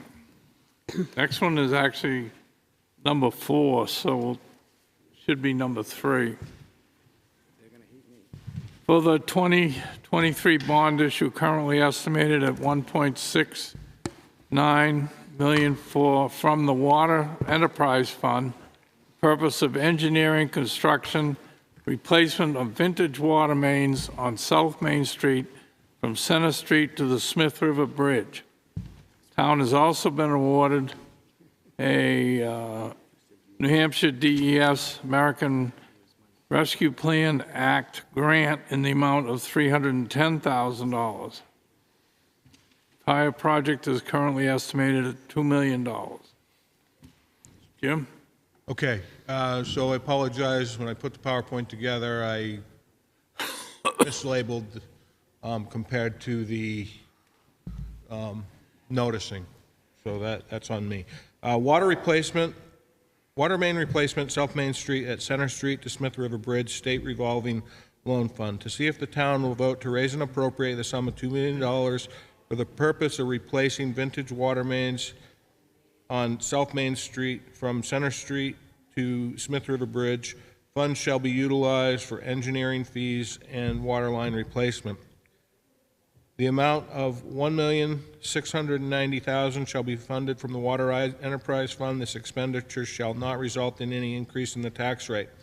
Further, to authorize the issuance of $1,690,000 in bonds or notes for this project in accordance with the provisions of RSA 33, the Municipal Finance Act, and to further authorize the Board of Selectmen to issue, negotiate, sell, and deliver such bonds, notes, and to determine the rate of interest thereon, and the maturity and other terms thereof, and to authorize the Board of Selectmen to participate in the State Revolving Loan Fund, SRLF, RSA 48614, established for this purpose, and to authorize the Board of Selectmen to take any other actions or pass any other vote relative thereto, and to authorize the town manager to sign any related documents. The town has been awarded a New Hampshire Department of Environmental Services American Rescue Plan Act grant in the amount of $310,000.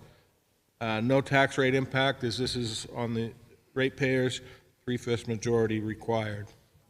So our problem on this one is we've got a section of road. We actually have numerous sections of road in town that contain vintage water lines, which could be lead and or galvanized connections, lead goosenecks, etc. The project that we're working on, previous Director of Public Works was looking at a complete streets project to do the water, sewer, and stormwater and resurface the road all in one project. Talking with various engineering firms, that has been determined that it's not really a prudent way to do business, that we'd have to do one project at a time. Therefore, we feel it's prudent to only go forward with this project.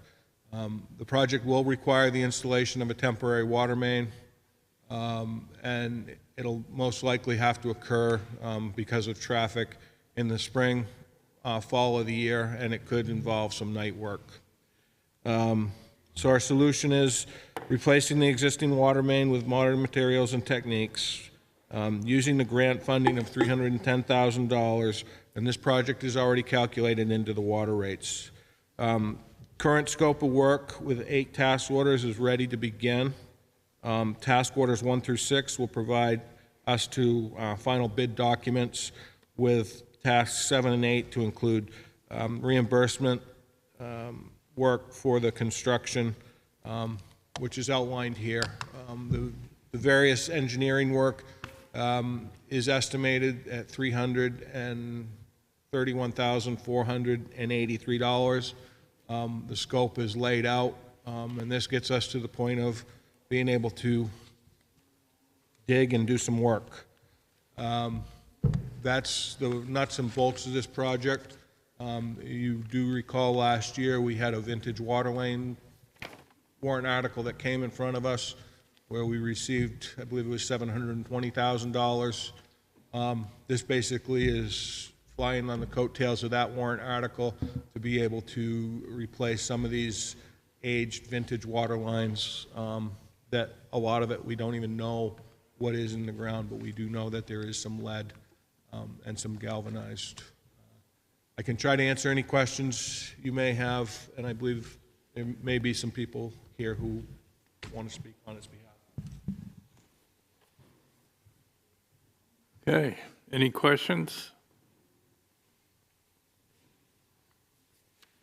Board, have any questions? I think we got one right. Oh.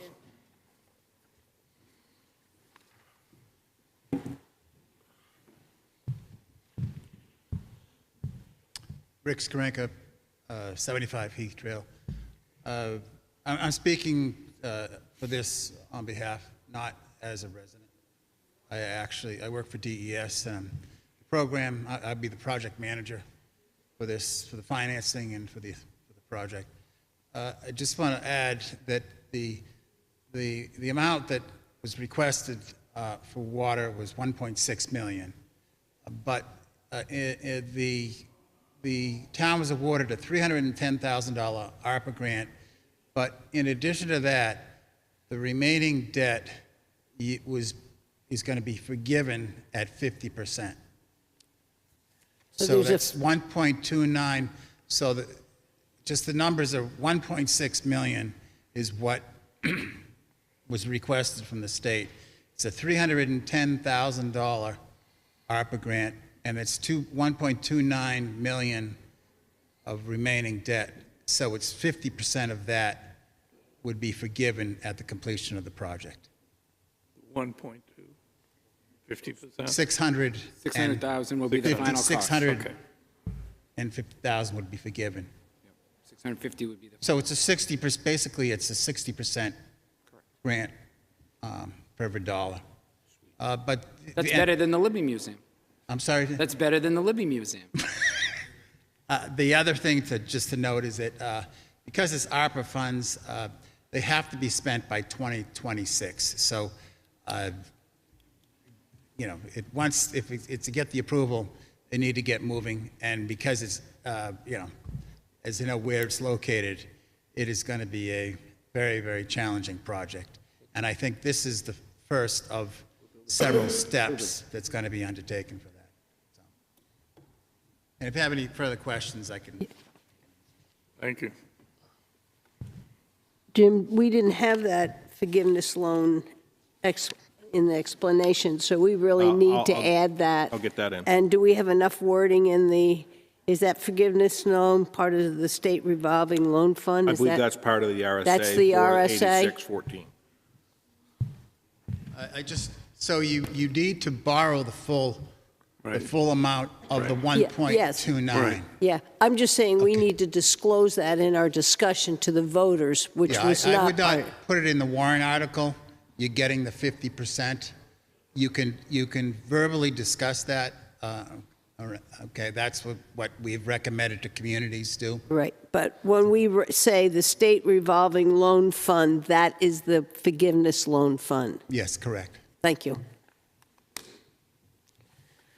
Okay, any other discussion? Anybody have any other questions on this? Okay, board? My one comment here is I'm assuming this is probably one of the places that we have some of our water leaks. We have very high unaccounted for water loss in the town, and this is the start. And I believe this pipe is over 100 years old. If I remember the picture of the old clay, those are old pipes, and we are lucky if we can get these things replaced before they break. So this is, I think, an important one for us to get support for. I second. That was her motion, wasn't it? No, it was my comment. Oh. Does somebody make a motion? I make a motion to recommend. I'll second it. Okay, any further discussion? Okay, all those in favor? Aye. I'll make a motion to move it to the warrant. Second. All those in favor? Aye.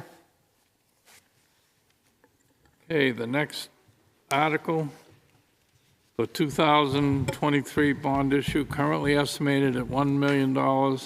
Purpose of engineering installing of a low-pressure sewer extension on Forest Road, the area of Cary Beach, and on Varney Road in the area of Friend Street. Jim? Okay, so sewer line extension, Forest and Varney Roads. To see if the town will vote to raise and appropriate the sum of $1 million for the purpose of engineering and installing sewer extension on Forest Road in the area of Cary Beach and Varney Road in the area of Friend Street. Further, to authorize the issuance of not more than $1 million in bonds or notes for this purpose in accordance with the provisions of RSA 33, the Municipal Finance Act, and to further authorize the Board of Selectmen to issue, negotiate, and sell and deliver such bonds or notes and to determine the interest rate thereon,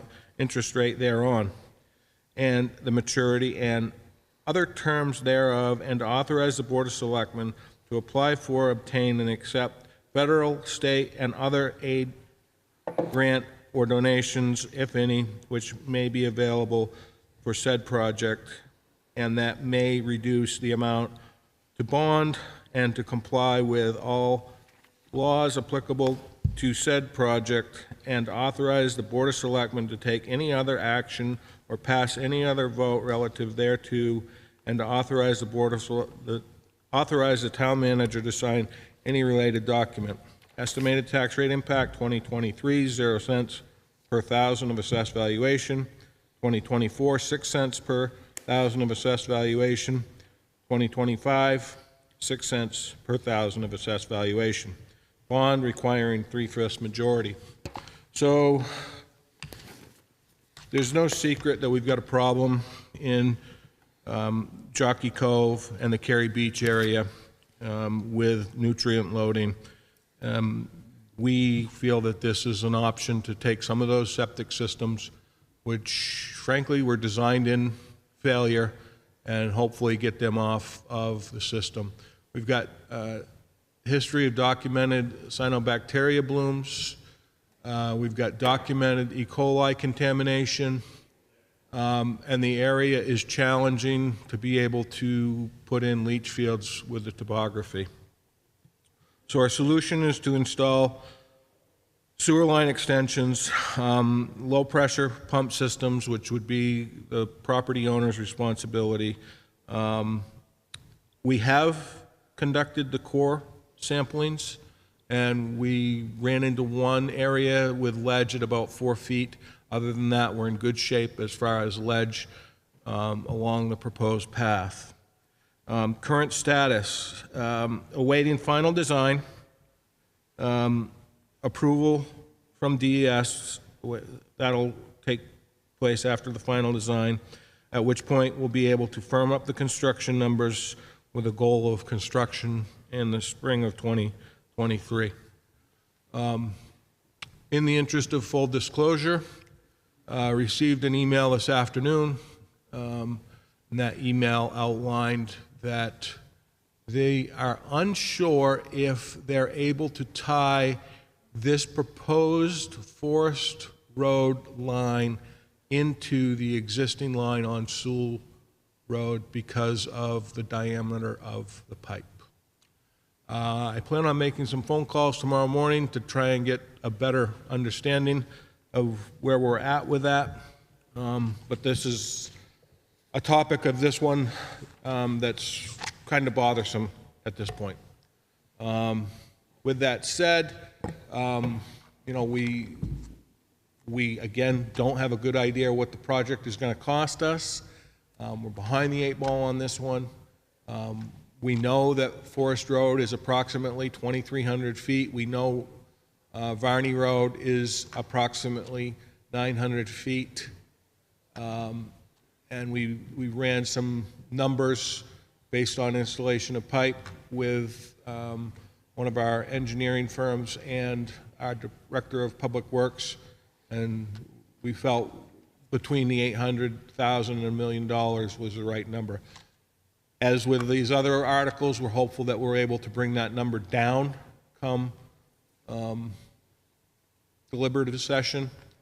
Estimated tax rate impact for a $100,000 home, 6 cents per thousand, $6. $175,000 home, $10.50. $250,000 home, $15. $300,000 home, $18.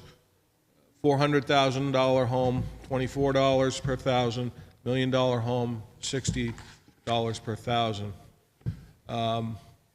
We do have the authority, based on state RSA and our own ordinances in town, to require people to hook up when this system goes live, if it goes live.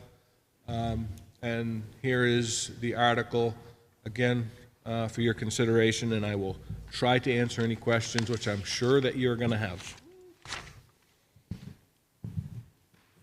Anybody have any questions out here? Board? Yeah, I'd like to make some comments on this. This started, we first in town realized that we had an E. coli problem in Jockey Cove in the summer of 2021, towards the end. I was made aware of that by a family who was testing it. The E. coli was above the EPA standard. To me, this is a safety issue. I wouldn't want to put my kids in the water with that kind of E. coli reading. We are pretty sure that it's coming from septic systems that are in the high water table down there that were designed many, many years ago when you can do that. The water is our biggest asset. It's what brings people to this community. It helps with our tax rate. To me, this is a safety issue. I know that it is not well defined at this particular point, but I think we have to do everything we can to move forward with that. To have on the 4th of July weekend, also to have a cyanobacteria outbreak in that safe cove. These are two big, huge warning signals to us that we need to take immediate action on getting this done. I did receive the email from Jim on, they had some questions about our sewer line capacity. This came out of nowheres today, but I am hoping that we can solve it and we can get this, and I think this is one of the most important warrant articles because of the safety issues to the people in that area. Any grant or funding money for this? To my knowledge, Brian, no. This is one of those projects that we've used the ARPA funds to perform some of the engineering on. Usually these types of projects that go to the state revolving loan fund, they're teed up in a process, and we have not point blank gone through that process because this has hit us pretty quickly.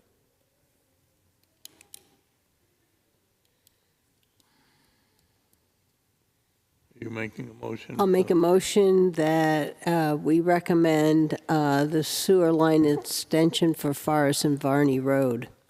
Second. Okay, any further discussion amongst us?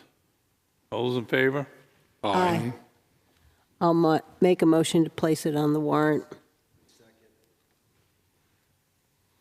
Okay, all those in favor? Aye. Okay, next is unanticipated funds.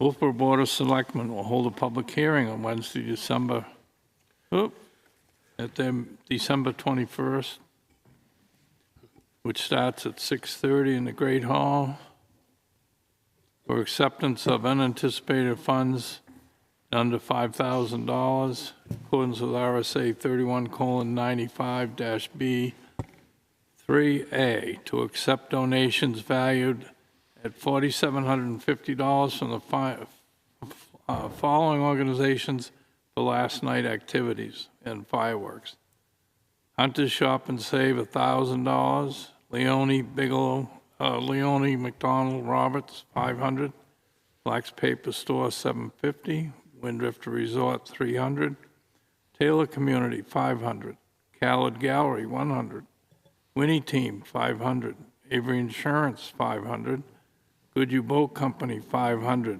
Brewster Academy $100. I will speak to that. I would like to add an additional amount that we collected on December 31st, which was $229 in cash, which will bring the total up to $4,979. I want to thank these were the sponsors that made last night Wolfeboro possible. We had 788 people up here in the gym for activities and performances.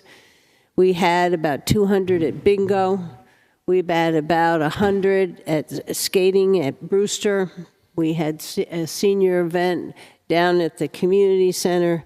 The fireworks went off. We got it off before it rained, and we probably had over 1,500 people at the events, and our wildlife encounters every year was packed, the most popular event. So last night, Wolfeboro was a success, and we'll move on to next year's. Anybody else? Anybody want to make any remarks about this? I know it was well attended. Okay, Do you want a motion? yes. I move that we accept donations in the amount of $4,979 for last night Wolfeboro activities and fireworks. Second. Okay, any further discussion? All those in favor? Aye. Okay, next on our agenda is the bulk vote, which is the weekly manifest, property tax refunds and abatements, property tax exemptions and credits, payment in lieu of taxes, intent to cut. Dave? Yes. I would like to remove the payment in lieu of taxes. We have always had that as a discussion item. We did that for the last pilot we have, and so we'll table it and have it on maybe the next agenda, so people know that we're going to be discussing that. I'll second that motion. Okay, all those in favor? Aye. Okay, we'll take out D. I'll make the motion to accept the bulk vote A, B, C, and E. Second. Okay, all those in favor? Aye. Okay, next on the agenda is board committee appointments. Joyce? I need to step down from this.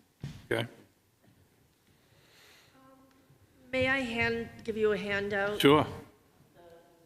Board of Trustees just met last night to make their decision, so I have up-to-the-minute breaking news here for you.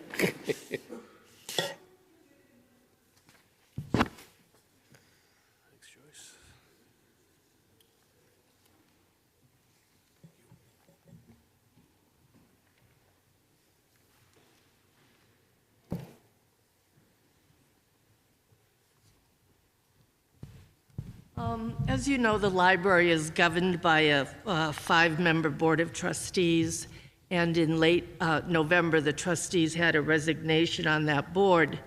So in accordance with RSA 202A:10 and RSA 669:75, the library board of trustees has the power to recommend to your board the appointment of a resident to fill that vacancy. So the Board of Trustees recommends Brody DeShays of 6 Frank Goodwin Road in Wolfeboro to fill that position, and that term will expire with the March 2023 elections. So enclosed is Mr. DeShays' letter of interest. So I'm here on behalf of the board, obviously, to present this to you. Thank you. Okay. We want to make a motion? I'll make a motion to appoint Brody DeShay to the library trustees for a term that will expire March 2023. Second. Okay, any further discussion? All those in favor? Aye. Thank you, Brody. Thank you, Joyce.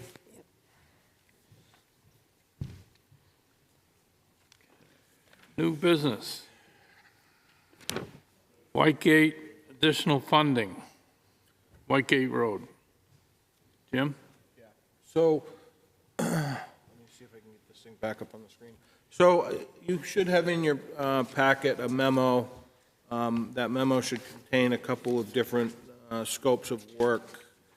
And it should also provide some pictures relative to some problems where running into on White Gate Lane. We've had 2 instances this year where there's been an amount of water which has infiltrated White Gate Road that has been extremely problematic and has caused flooding. The most recent with the last storm we had, and this is all water which is coming down from the Maplewood area. The interesting part that we've observed as a result of the work that's been done in the Maplewood area is the culverts which were installed and the ditch work that was done was essentially in-kind replacement of what was previously in the ground. There was no consideration put together for controlling this water runoff, and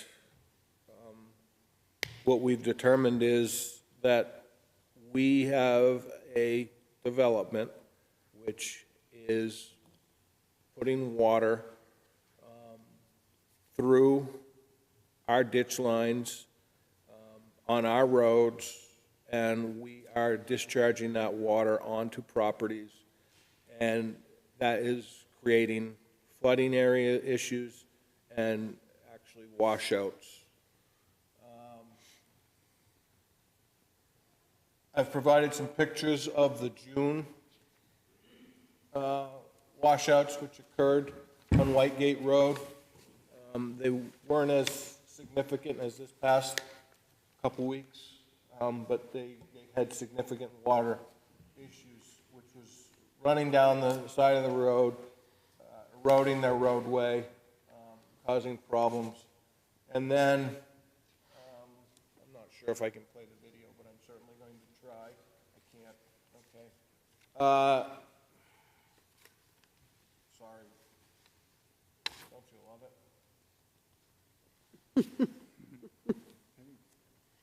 So what we've determined at this point is we've got a problem. We've got some ownership here that we've got to work with. And we've had a pretty good year as far as this is the last storm that we had that washed out their road. We've come forward with warrant article monies which are less than last year. We had a meeting with the Director of Public Works, Mr. Muir, and Pat Tarpey. Linda was present at that meeting. There is funding for a 319 grant for the waters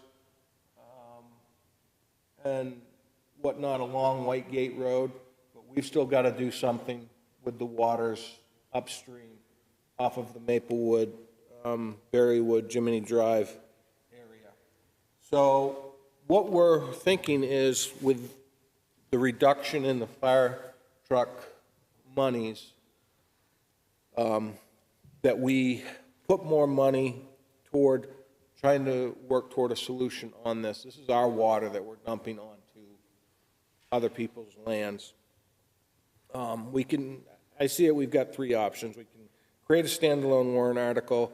We can add funds to the Water Resources Non-Capital Reserve Fund, which allows us to do engineering and construction, or add money to the road construction warrant article for the purposes of evaluating and trying to come up with a solution to the water that we're discharging down onto White Gate Lane. Be happy to try to answer any questions that you have. I think the pictures are pretty self-explanatory. Linda can speak as well based on what she's observed, and Mr. Muir is here as one of the individuals representing the neighborhood.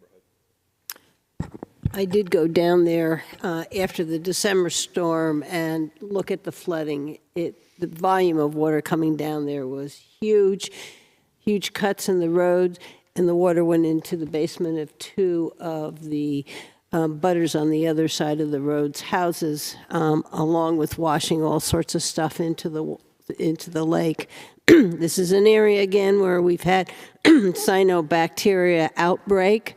The Wolfeboro Waters Committee has been working for a number of years now trying to get a handle on what is causing the cyanobacteria, but one of the things we know, it is the stormwater runoff. This is kind of a bowl, and all the water comes down, and the town needs to do something to get the water into the ground before it goes into the lake. And would like to see us add $100,000 to the water resource non-capital reserve warrant article, because we have already approved about $23,000 for the Russ Pond, which leaves about $78,000 left in that account. But I also received pictures similar to what happened on Whitegate to what just took place at Albee Beach. We just had another washout at Albee Beach. So we're going to need some probably funds to deal with that. So the reason I think we should put it in the water non-capital reserve account is that we still don't know exactly how much of it will be for engineering, how much of it will be for construction, how we're going to work with the Winnipesaukee Association that has a 319 grant and the abutters. So to me, that is the best place to put the money in and use it. This is another one. It's water quality. It's our asset. It's an important thing for us to solve. I don't know, Warren, if you want to add anything to what I said?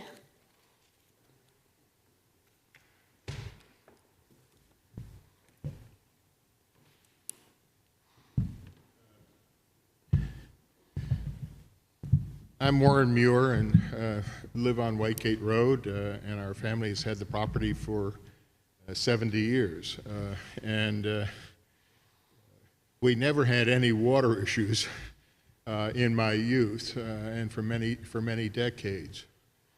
When the development started going in and the roads above us, and the town put culverts directing any water from that community on down the hill, what used to be smooth hills with that included some old colonial apple trees that we would go and go to and so forth, now has 8-10-foot deep crevices that have been washed out from these culverts, and all of that sediment and all that water has been coming on down to Whitegate. And we mentioned this many years ago. One of the people living at that time year-round on the road took it up 20 years ago with the town. Since I've been living here full-time for the last 11 years, I was taking it up. And then work was done, first along Partridge Drive, which we understood was going to take care of the problem. And after that work was done, we said, whoa, we don't see any reduction in the problem at all. And then we were told, well, we really need to work, we're going to work on the roads and we're going to work on the water for the whole rest of the community, and the water, coming down to Partridge is coming from there. And so don't worry.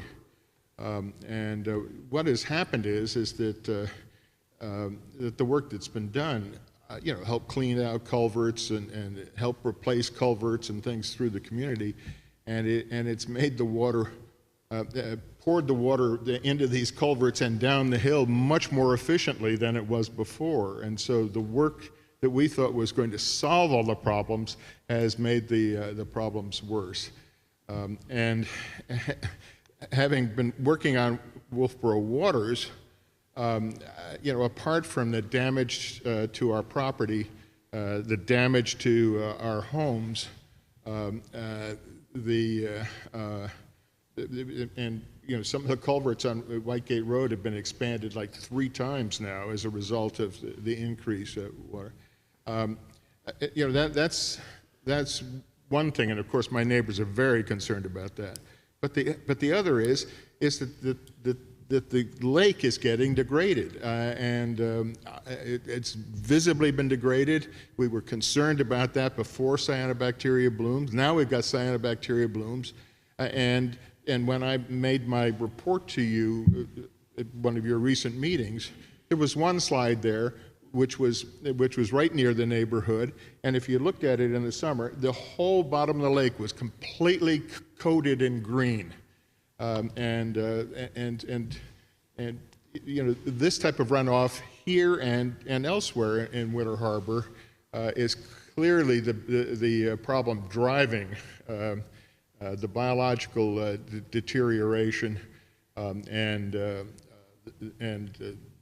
future cyanobacteria blooms. So I certainly am supportive of actions taken and you know, need the town to take care of its water, so anyway, I'm you know, I'm glad to have gotten together and everybody see the problem in the same way, and now it's just a question of trying to deal with it. So, thank you. Dave? Yeah, Brian? Yeah, I agree with Linda here. You know, when I look through these, I think that the place to put the funds is going to be in the Water Resources Non-Capital Reserve Fund. But that would be the best, you know, more appropriate place for it. And I had thought about going to the 100,000, but I am, you know, I think we need to have the money there because there's more than just this one problem out there. And I just want to say too, you know, and I'm sure the engineers are going to look at this too, because we're not talking just the Maplewood subdivision area there too. I mean, there's a large watershed all the way up to North Main Street that feeds all down through there from Sky Ridge Farm, you know, down across the roads there, feeding into Maplewood and down into Whitegate Road and stuff there, and even, you know, continuing further up towards Tuftonboro there with, we know we've got a project there in Port Wayland too, on the books too, so And there's a lot of stuff issue. going on in that whole watershed into Winter Harbor. So I'm very much in favor of this, so. Somebody want to make a motion to?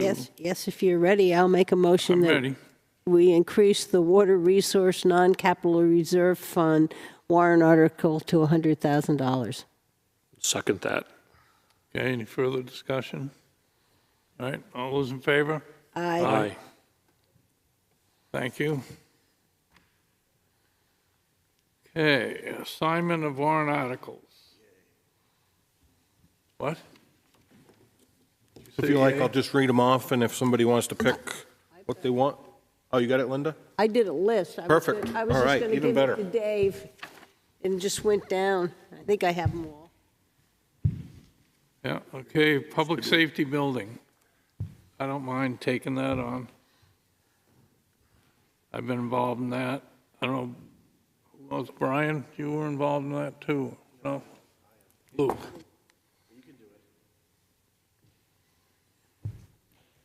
South Main Street, water line.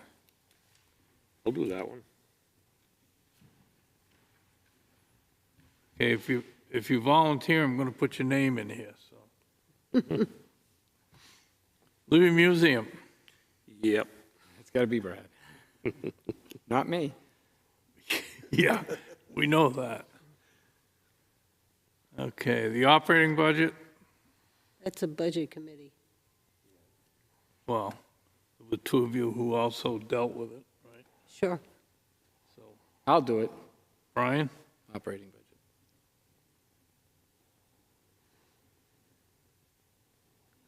The electric boat.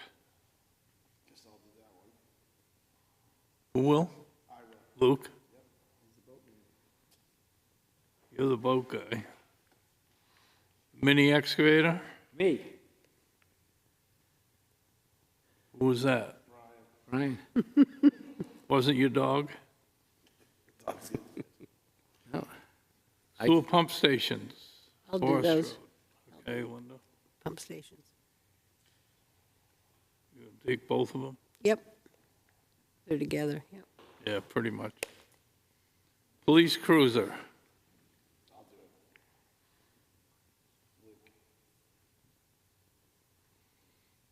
AFSMI, I'll do that. Police contract. I can do that one as well. Town roads. Luke? Green Street. I'll do that one. Give that one to, would you give that to Luke or me? Huh? He said it too, so who are you giving it to? Give it to Brad. Okay. Green.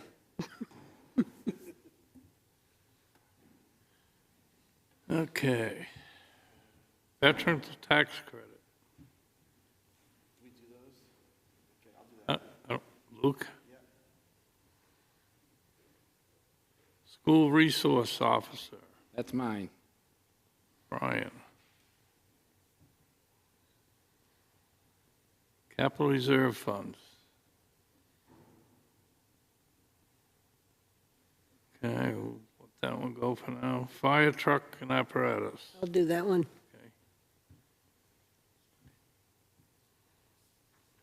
Public works vehicles and equipment. I'll do that one. Brad? Sidewalks. I can do sidewalks. Building maintenance. I'll do it, Luke. Wastewater treatment plant. I can do that.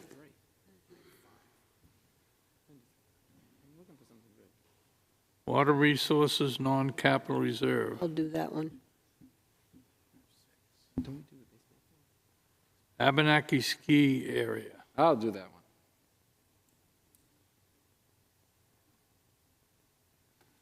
one. Okay. Tree removal and replacement. I'll do that.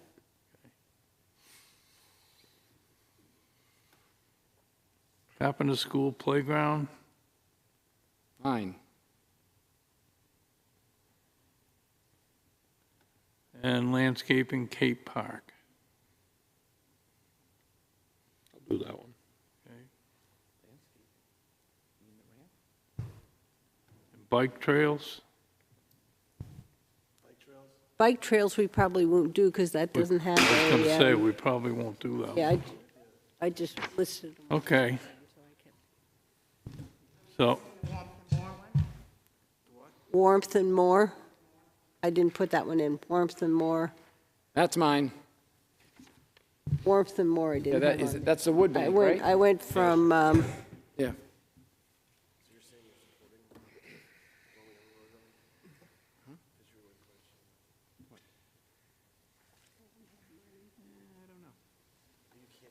okay, I'm going to give this to Jim, and he can get it back out to us.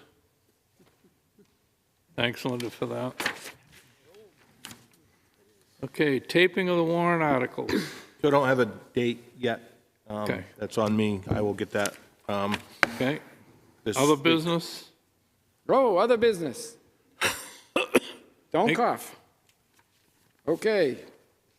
With regards to the single track, I sent an email to Jim, and I am looking for support from the board that the Single Track Alliance provides us with some documents, because I had a gentleman come up to me and ask if the money from the Pathways Committee, and I found out it was the nonprofit Pathways Committee, it wasn't the town Pathways Committee, that gave the Single Track Alliance $40,000 to maintain the trails in Sewell Woods. I also found out that that money is being held at Wedco. And so I'm doing a little bit of research to find out if that money is being portioned out to fix Sewell Woods trails, and because someone asked me to, and to see if that money is being accounted for. I asked the Single Track Alliance one time if they could show me their, or show us their financials, and they said no. So I would like the board to support me, and I would like them to give us either their IRS Form 990, which is required. It's a public document by the Internal Revenue Service, If they cannot, or they do not support, they do not have earnings of more than $25,000 a year, then they don't have to give us a 990, but they can give us a NH, the Attorney General's Form NHCT-2A. And that would give us the same financial information that we have in a 990, so that we can see where they sit financially. Because I went up there, and there is some washout on the trails from this winter. There is a tree down across the trails. They're going to be maintaining those trails. We need to make sure that they have funds for those trails. And I think it's when I asked, can we see your books? And they said, no. I'm like, really? So the Libby Museum shows us their books, and, you know, Pop Whalen, we see that, it's all transparent, but the single track is not going to be transparent with us. I think that before we accept all this money for their trails and maybe have to maintain them and have expense later on, that they should be transparent with us. I think it's very reasonable for us to ask for their 990 or their state form if they don't do. I think that makes sense. I'm 100% supportive of that. Make the motion that the Single Track Alliance supplies the Board of Selectmen and the town manager with their 990, IRS 990 form, and or their NHCT-2A Attorney General form for charitable organizations. I'll second that. Okay. How will that be done? Through a letter from us? I'll take care of it. Okay. All those in favor? Aye. Okay. Any other business? Committee reports. Brian?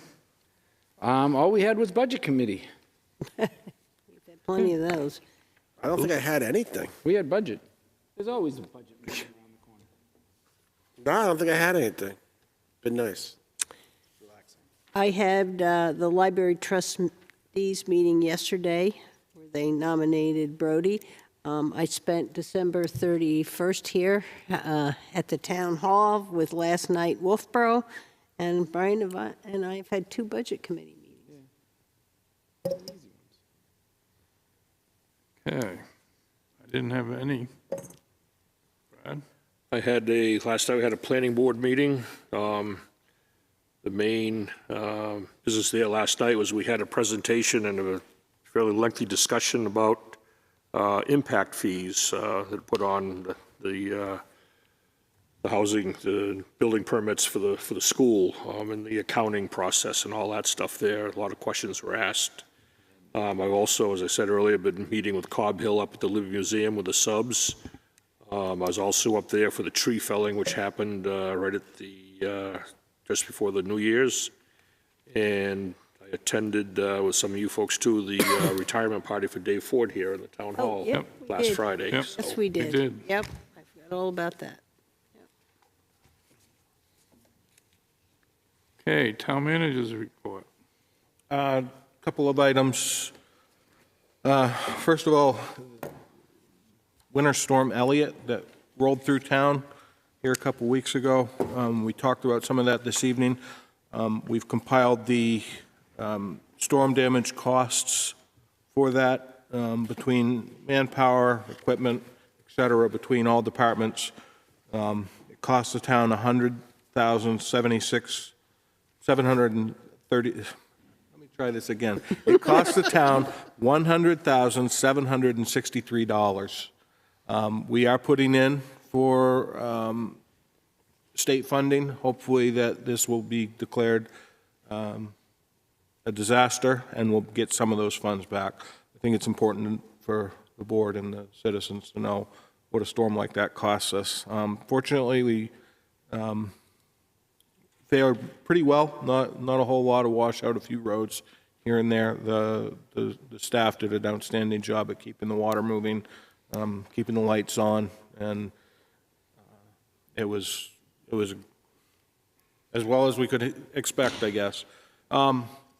To date, I've received a copy of 4 warrant articles. I'd kind of like to get a little bit of direction from the board. The first one is a petition for zoning changes. The town clerk has gone through that, and essentially, they don't have the number of signatures required to be able to do it, so that is not approved. Jim, is that time frame closed? It's not closed yet. I believe it's next 10th. 10th for the Tuesday. zoning? So, And is that the same for zoning? I'm not sure, but Okay, different date. I think so. So That's what I was trying to give them the opportunity. I believe that Pat had provided that to them. Okay. So anyways, the others that we have, the first one is a petition warrant article. This came in today to raise and appropriate the sum of $81,000 for purpose of constructing an access way 45 feet long from the sidewalk on South Main Street along the west side of Kate Park to create an ADA standard compliant ramp, providing safe access for disabled people to the park and the waterfront. This appropriation is non-lapsing pursuant to RSA 32.7, Roman numeral 6, and shall lapse on December 31, 2024, upon completion of the project, whichever occurs first. They do have the required number of voters. I guess my question for the Board of Selectmen is, how do you want me to handle this? There has been a request to forward this to the Budget Committee, and I honestly don't know at this point if you need to vote on it where it's a financial warrant article or not. I believe we have to vote on all financial warrant articles, and we put it on the warrant exactly as it is written, and it should go on over to the Budget Committee because they have the same ability to do that. So do you need a motion to put it on the warrant? I think that's probably prudent. I'll move to put the petition for $81,000 for a construction of the sidewalk on the west side of Kate Park for ADA compliant ramp.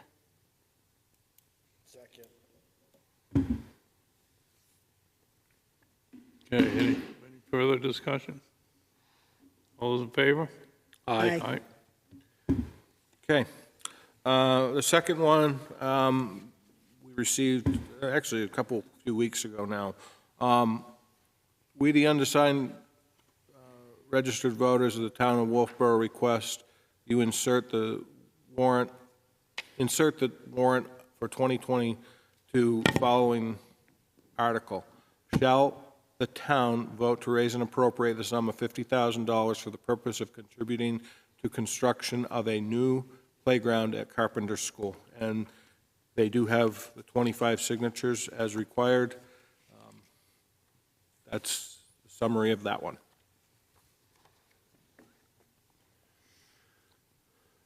Okay. I'll move to put it on the warrant, and I guess if the Budget Committee is going to vote on these, we're going to have to decide whether we recommend them or not. I don't think they'll deal with them unless we do that. I'll second that to put it on the warrant anyway, right now. Yeah. Okay. All those in favor? Aye. Can we vote on them next time? Is that enough time? I think we're scheduled to meet Are we meeting the early on the 11th. I thought we were meeting on the 9th.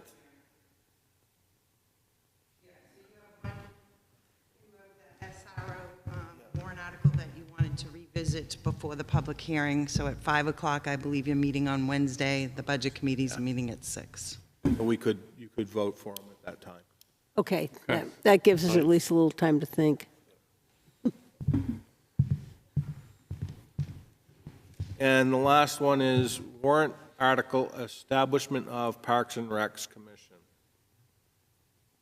Upon the petition of 25 or more registered voters in the town of Wolfeboro, New Hampshire, to see if the town will vote to establish the Wolfeboro Parks and Recreation Commission under RSA 35B. Members shall be citizens of Wolfeboro and consist of 9 members appointed by the Board of Selectmen, serving staggered terms of 3 years, with 1 member of the Board of Selectmen serving as ex officio pursuant to RSA 35B4.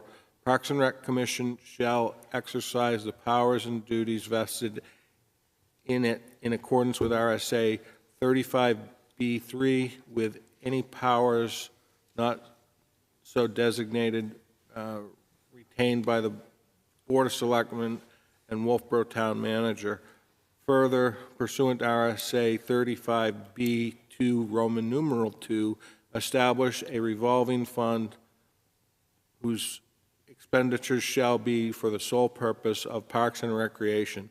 Said fund shall not be considered part of the town's unreserved general fund balance, non-lapsing funds, and they do have the needed 25 signatures for the said petition.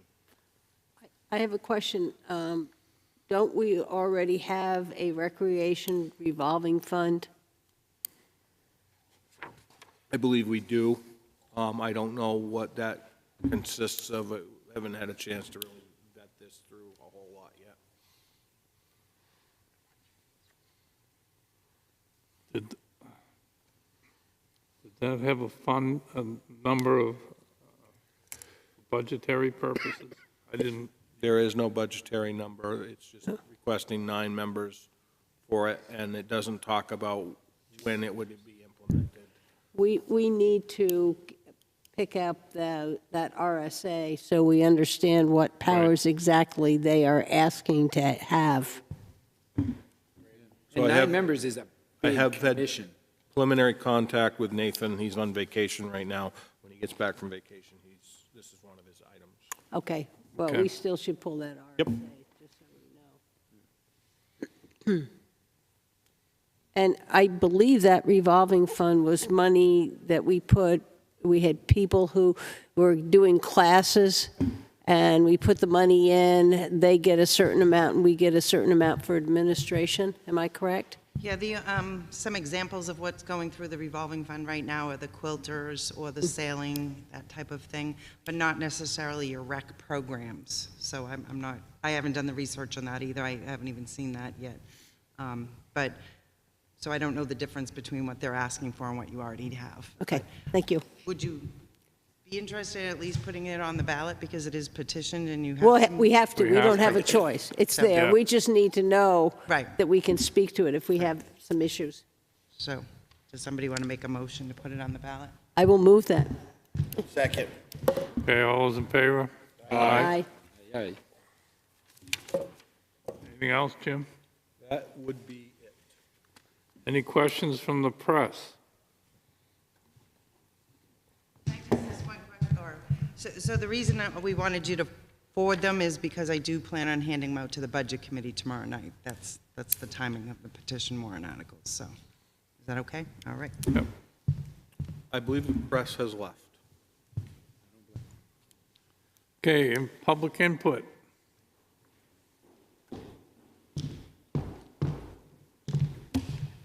Hi, Mary DeVries from the Wolfeboro Area Chamber of Commerce, and I wanted to take a minute tonight on the subject of access to Wolfeboro during the winter months. It's been a couple years since we've talked about this, and specifically what I'm referring to is a way to welcome snowmobile enthusiasts here in the winter. If I could just, again, take a minute to talk about it now, and of course I respect if it needs to be an agenda item in the future, but it is January, and we don't know, of course, what the weather might do or not do, but just a little background. We recognize this was going back to 2014, 2015 is when the Chamber of Commerce first met with the Board of Selectmen to talk about the challenge in enhancing our local economy in the winter by drawing these snowmobilers into the community. And specifically, the Wolfeboro Snowmobile Club maintains a part of their trail system, which includes the Cotton Valley Trail and Bridge Falls Path. So it ends at the Bridge Falls Path on this end of it, behind the railroad station building. Then we have the access to a variety of communities all around Lake Winnipesaukee, where people can choose their destination, except unless Wolfeboro creates the ability for snowmobiles to come up onto land or onto the ice in Wolfeboro Bay, and this end of Wolfeboro Bay where the shops and the restaurants are, it won't happen. There's no natural location where that access is available for the snowmobiles. So a few things happened. We had a lot of support. The Selectmen over the years have supported creating a connector from the Bridge Falls Path through crossing Main Street and into Cape Park and at Dockside. And then likewise, we've seen a couple things work down at the Dockside area. Initially, it was to kind of build up, if you will, along the shoreline at Cape Park, facing the water, furthest dock to the left, and in that area to the left of the dock, built up over the rocks and things, and then put a curtain to that side of the dock so that the water would freeze. The most recent time, it was the January, February, March of 2019, we had just everything fell together and worked beautifully as far as for the snowmobilers to come into town and spend time here. We have the snow, Wolfeboro Bay froze, and we actually were able to create the access point at the boat launch that year. And it was pretty amazing. I'll just kind of skip around a little bit, pardon me, but you know, what led to all of this desire to create the access for the snowmobilers is not only myself, many, many people talking and observing the behaviors of snowmobilers.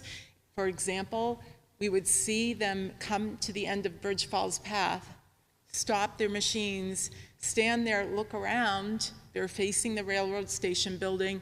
Maybe they've never been to Wolfeboro, not even in the summer, and they get back on their machines and leave.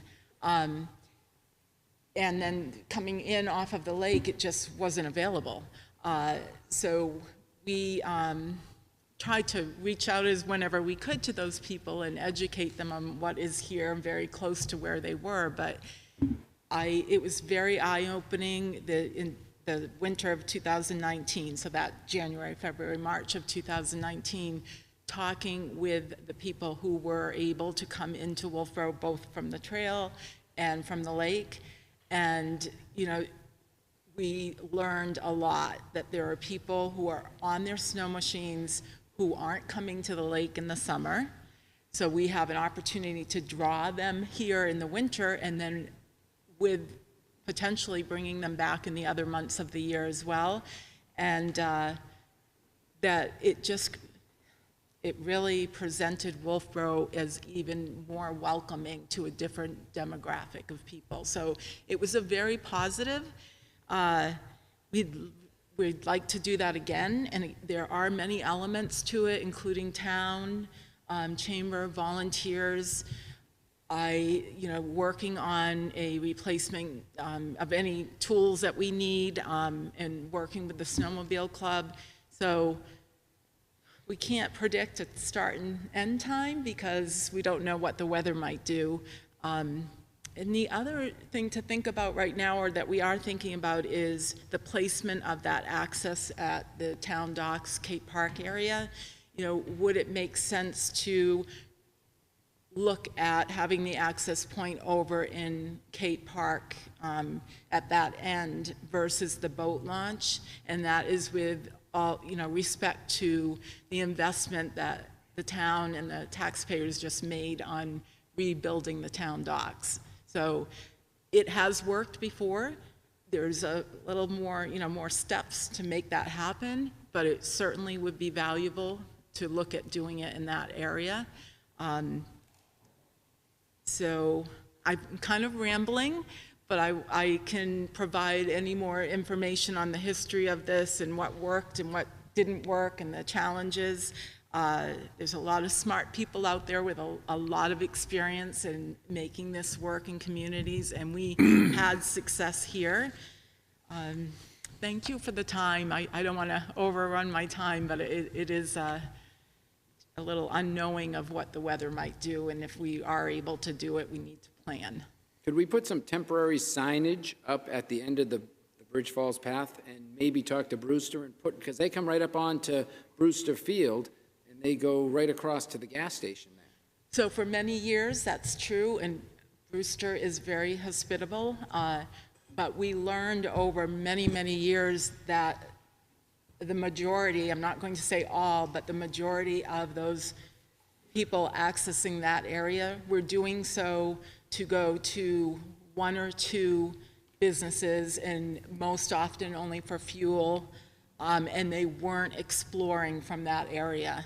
So it's like we see human behavior with their automobiles, we see it with snowmobiles. The convenience is a factor, and if we can make it as easy as possible for people to spend time here and get to know our community and help our businesses during the winter months, we want to do that.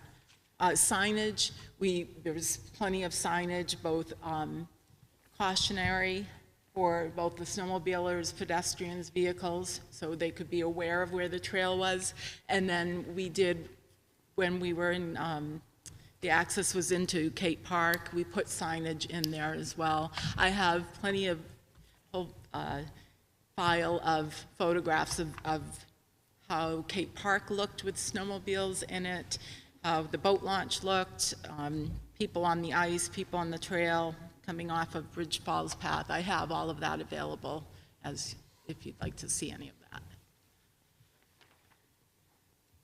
And so I guess I'm not sure it's appropriate for me to be asking of anything because this is just public input, but if I had some direction on as to, yes, go ahead and talk with the other entities involved and see what we can develop, or if I should ask to be on a future agenda, whatever I can do to see what can be done.